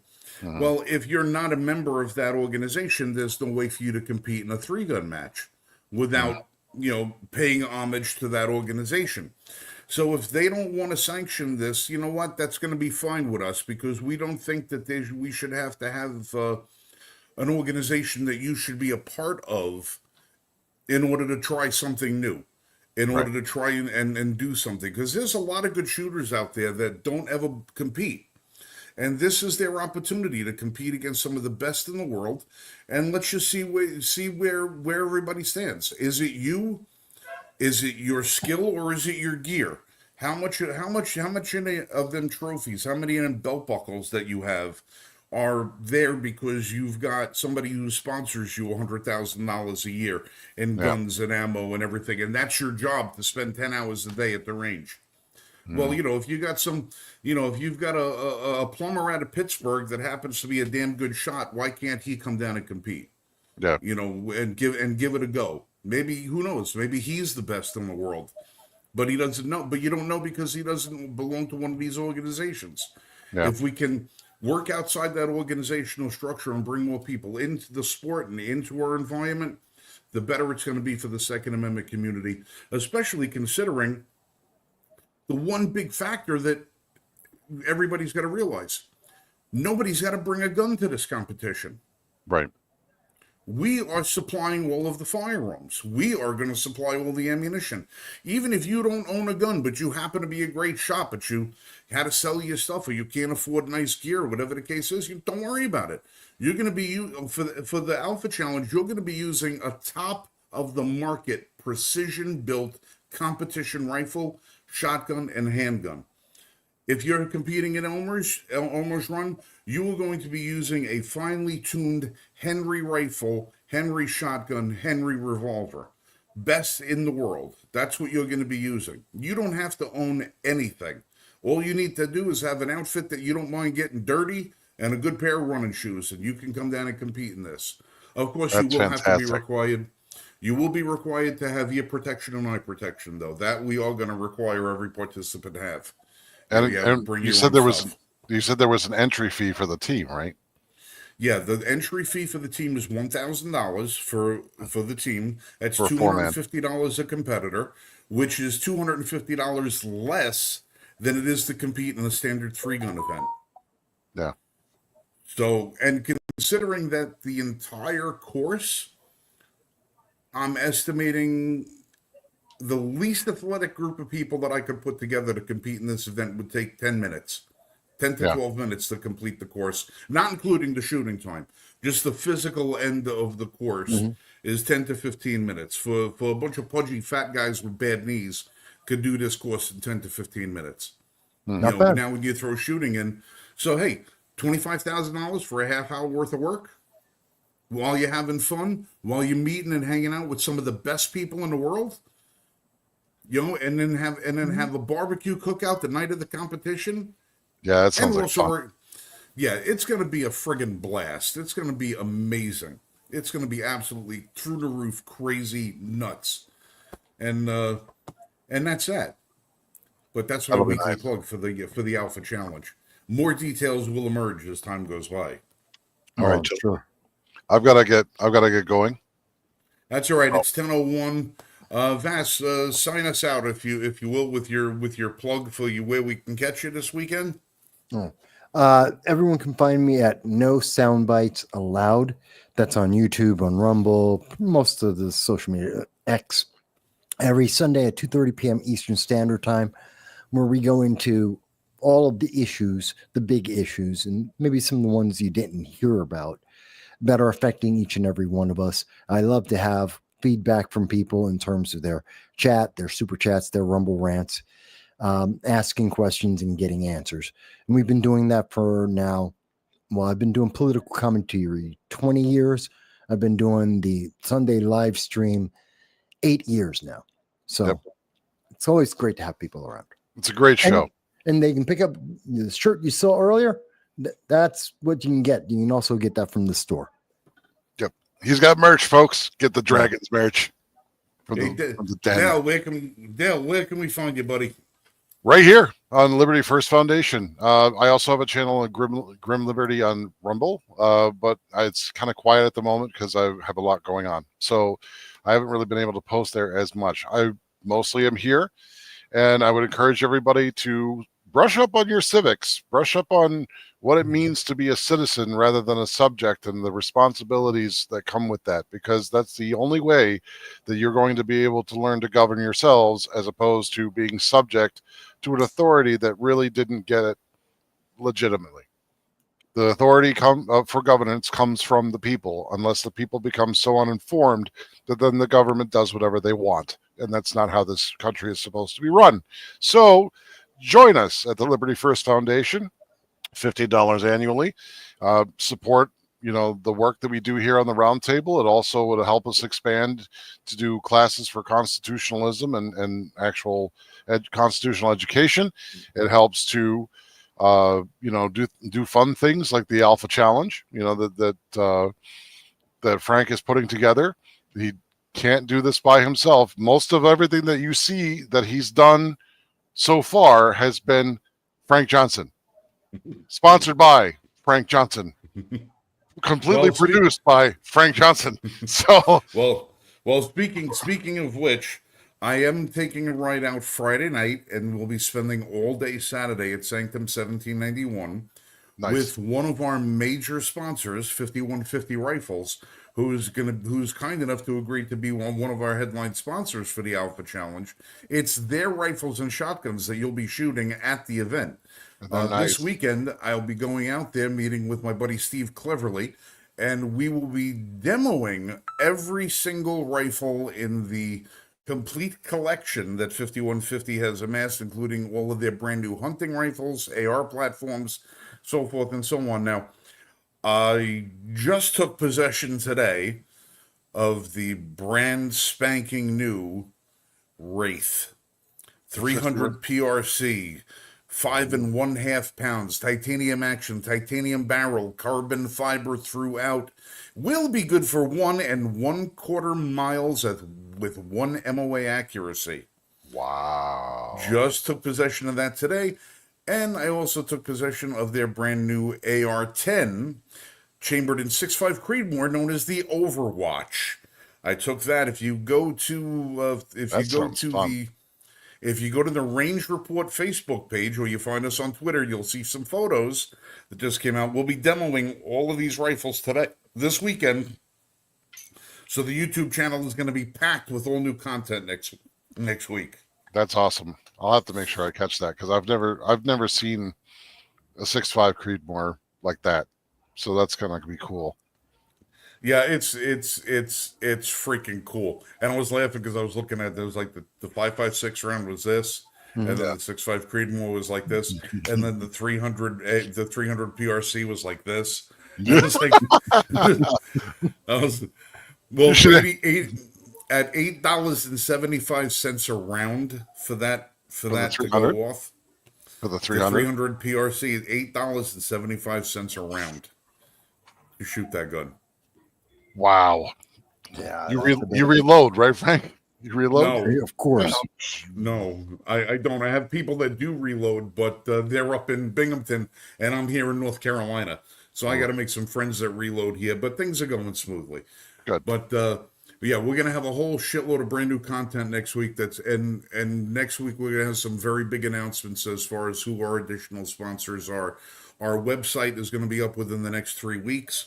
Where we're going to have everything being detailed. We are not building any of the sets and challenges for at least 6 or 7 months for Right. this thing. So we're actually producing a bunch of AI videos to kind of give you an idea of what the challenges are going to be looking like. So Very good. it'll be cool. It'll be very cool. But Sounds everybody have a great time. Great time here. Listen, I'm Frank for the Liberty First Foundation. Listen, we're only coming to you guys on one channel tonight. For some reason, when I went to log on tonight to try and get to all other 10 channels, nothing worked. This is the only one we could do. I think we have we have to pay a huge premium in order to be able to broadcast for these things. And I guess our account must have went and nobody let me know that it was due. So I got a big bill that I got to pay to get this up and going. So I'll probably $15 a year, guys. Well, It's cheaper than Netflix. Hey, listen, I'm gonna if I start losing weight in front of the camera every week now, it's because I sacrifice my food for broadcast time. Oh, I thought it was because you started an OnlyFans. God. Why? What's wrong with the way I look now? No. Think A about lot it.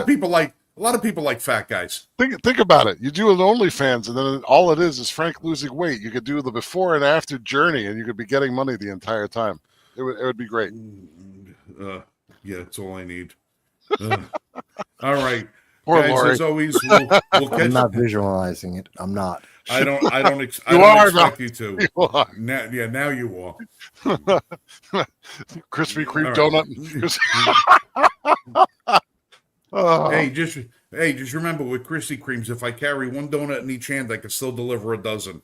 that's right. Oh, God. All right, for those of you with a visual mind, you'll figure that one out later. All right, guys, we'll catch you next week. You guys, as always, be safe and shoot straight. We'll talk to everybody soon.